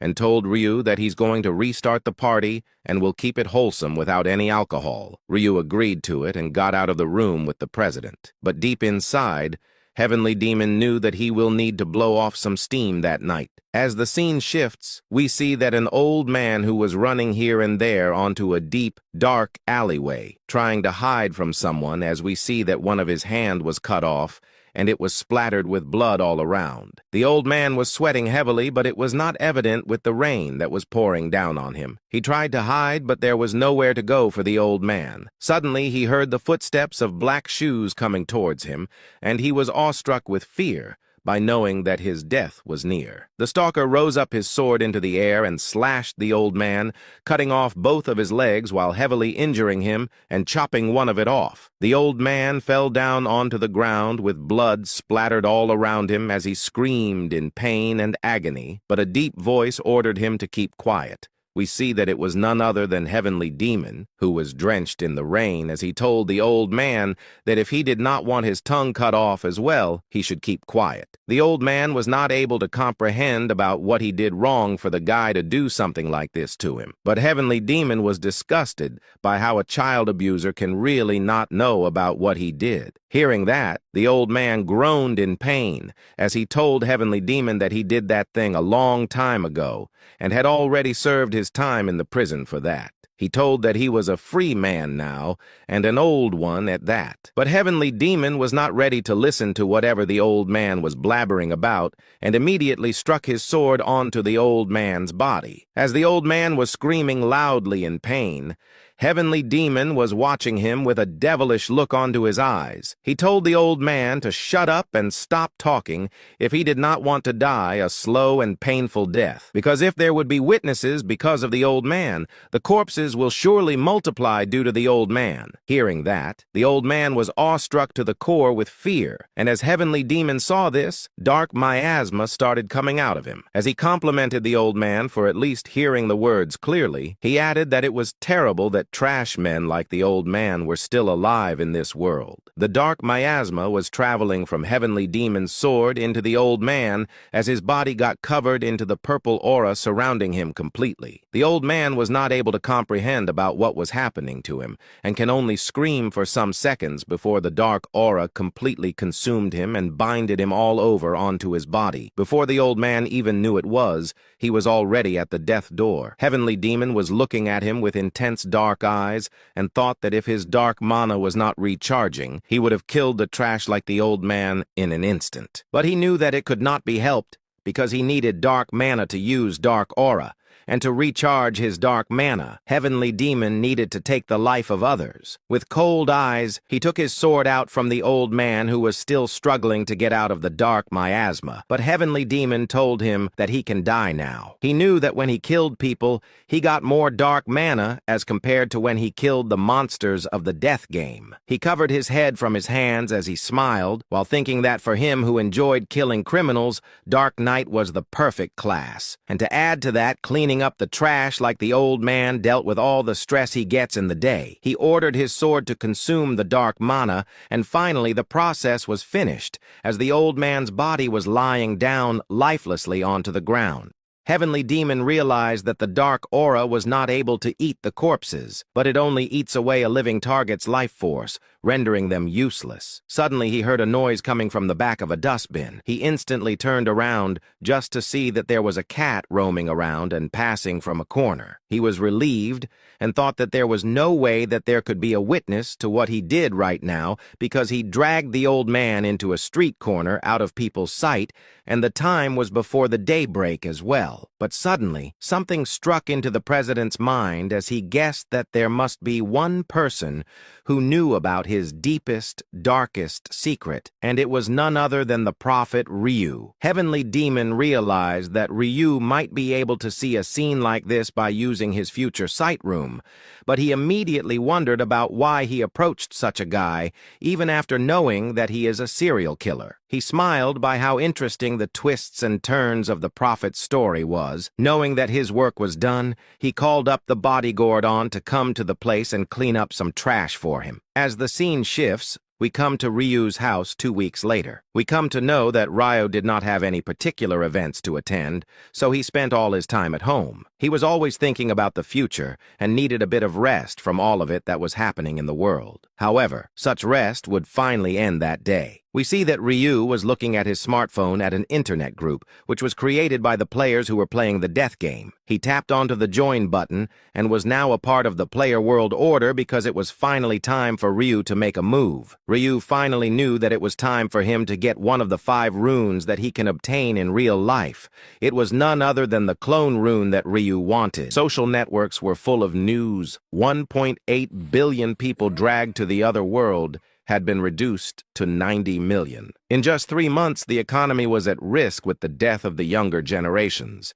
The nation's schools were closing. Somewhere in the city, there was a fatty sitting and reading. The news on his phone, his clothes and axe covered in blood. He was annoyed since it was only the 4th round and so many players had already died, considering them pathetic losers, according to breaking news. The number of deaths caused by other players suddenly increased after the 4th round. Thousands of security cameras had been destroyed, and now the city was lawless at night. The players united against the government had formed an online community, and the anxiety of the citizens was increasing. Then a smile appeared on Fatty's face as he knew they would have done the same if they had become players. Grabbing his axe, he put his phone in his pocket and stood up and asked, "What's wrong with doing what we want?" before dying revealing that. This was the reason why they shouldn't have been put under so much pressure all the time with restrictions and rules. Then he gripped his axe and attacked the ground with force, destroying it into pieces all. The anger they had been holding back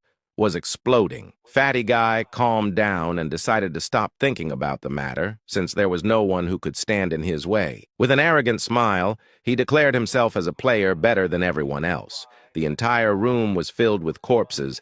Fatty started laughing, asking who he should kill now. Despite being somewhat nervous, he was happy since it was the first time he had killed someone in reality. The feeling was somewhat different from what he had thought. He felt nothing, so he assumed the reason was because he had already experienced it in the 4th round. He was somewhat upset because he had only obtained 1 stack per person, as all those he had killed were normal people according to him. The 4th round was great and more efficient than hunting monsters since he obtained a new rune called Absorption. The bar would fill up when he killed enemies, and once the bar filled completely, he would receive a random stat, and the number of points received was proportional to his enemy's level. Then Fatty opened the door of the room. He was anxious and wanted to kill players instead, since he would obtain more sack from them. And with a curious expression, he took out his mobile phone and remembered that they had mentioned a forum for players. Suddenly, a sinister smile appeared when the idea of joining the forum with players to kill others came to his mind, since that way, he was going to get many more stacks. Then he opened the form to join the players' forum. This was the nation's first online forum to help players so they could change the world. The PCW forum was conducting interviews to accept new members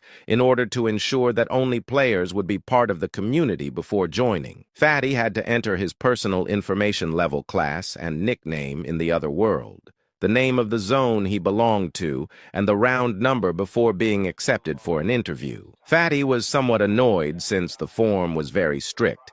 Not only did he have to reveal personal information, but he also had to be interviewed. He had no other choice, so he filled out the form as only in this way he was going to be able to meet players. He was confident that the other players would never think there is a player out there who kills the other players. The next day following the instructions, Fatty arrived at an establishment according to the interviewer's message. He had to go to Welcome Cafe in Wabu, Namyang up until noon and could wear whatever he wanted. He observed the cafe sign. It was called Welcome Cafe. He began to lose patience since this place was in the middle of nowhere, where not even buses passed by. He decided to stop thinking about the matter and open the door of the cafe, thinking about killing the interviewer if he acted like an idiot. The interior of the cafe was luxurious and much more sophisticated than Fatty had thought. At one of the tables, there were 2 people talking. One of them was a man with green hair, and the other wore a pink hood. Being the only customers, Fatty caught the man's attention. He stood up and asked, "Are you the person who came for the interview for PCW?" Fatty walked towards them and said yes. The interviewer gently asked what his nickname was, to which Fatty replied, Black Flame Dragon. Both shook hands, and the man introduced himself as the interviewer. Fatty began to sweat in astonish and asked, "Are you a player?" Laughing, the interviewer nodded. The interviewer introduced the other player wearing a pink hoodie as Little Cockle, explaining that he and Black Flame Dragon could become teammates, so he asked both of them to greet each other. Fatty greeted the player and he returned the greeting. He was somewhat annoyed to see that a weakling like this guy was also a player. Once they sat down, Fatty observed the interior of the cafe and mentioned that it seemed like the business was not going well for them, as there were no customers and no employees either. Then, with a confident smile, the interviewer responded that it was an isolated place, being the reason why they had rented this place for the interviews. Fatty became curious, asking where the owner of the cafe was. The interviewer calmly mentioned that in this cafe food was also served, and that the owner was in the kitchen preparing food. Fatty became even more curious and began to carefully observe his surroundings. There were no cameras in this cafe, while Little Cockle was enjoying a delicious milkshake. Fatty's gaze fixed on him, seeing that there were no cameras in this place. He could kill them both and escape without anyone noticing. But he decided to calm down since he couldn't just kill these two and leave the place. Several seconds passed, and he asked, "Aren't we going to do the interview?" With a kind smile, the interviewer replied that they were waiting for another person who had yet to arrive. They would do the interview when he arrived. With a calm attitude, Fatty asked, "So 3 people will be interviewed?" Just then, a man with black hair started approaching the cafe. The interviewer's attention fixed on him, and he asked Fatty to be patient. The man entered the cafe, and the interviewer stood up and with a nervous demeanor asked if he was here for the interview. The man responded affirmatively, and the interviewer asked what his nickname was. The man replied that it was Black Scythe. Upon hearing this, the interviewer's eyes widened with excitement. He put his hands over his mouth and couldn't help but feel admiration. A few days before, an online meeting was held. The president, a man who wore glasses, smiled and welcomed Yam Tea and Popping Yam Tea. The black-haired woman showed her admiration for the president. All the members were present, except for Jam. The president decided to begin the general meeting for the 3rd week of April with a smile, and he called Lost Yak's attention and asked how many people had joined the forum this week. With a calm gaze, Lost Yak responded that around 2,000. The president was happy since they had increased compared to last week. Lost Yak also mentioned that the number of players kept decreasing each month, but the number of members was increasing every week. So he was sure that the article talking about them, and that had caught the players' attention with a curious expression. The president asked who had hired the journalist. Yamty raised her hand and with a smile said it had been her. The president was somewhat astonished since he didn't know she had connections in that area, to which she replied that it was a new connection. The president extended his hand and praised the woman as he expected no less from a veteran member, and he called Lost Yak attention and asked how many of the 2,000 players were truly skilled. Lost Yak responded that if they excluded the players without class and those below level 10, they had approximately 120. The president became curious to know how many were really useful. The man wearing a tie adjusted his glasses, turned on his tablet, and decided to talk about it. While browsing through the tablet, he mentioned that an outstanding player was Black Flame Dragon. He was an ordinary level 10 warrior, but achieved 3rd place in his zone. The president knew that to achieve 3rd place, he must have a good rune, or was lying. The man wearing a tie mentioned that he was good enough to be chosen as a candidate for an executive position. The president thought that he was right and asked if there was any other useful player. He started to navigate through the tablet and explained that another outstanding player was Little Cockle, who had always ranked between 4th and 10th place. Apart from those two, there were 50 other players who were among the top 100 in their respective zones. Upon hearing this, an excited smile appeared on the president's face, realizing that he is going to be busy interviewing people. Then he called the attention of My Age 30, who was sleeping like a log. Upon hearing the president's voice, he woke up from his sleep not knowing where he was. The president, visibly upset, asked if he was sleeping and what he had done last night, that he was already dozing off. He didn't want to hear excuses, giving him the order to take charge of 50 interviews for the next meeting, threatening him that if he didn't succeed, another high-level candidate could take his place. Still half asleep, he promised to fulfill the task. Then the president asked Lost Yak if he had contacted Black Scythe. Lost Yak took out his phone and with a calm voice replied that he would have informed immediately if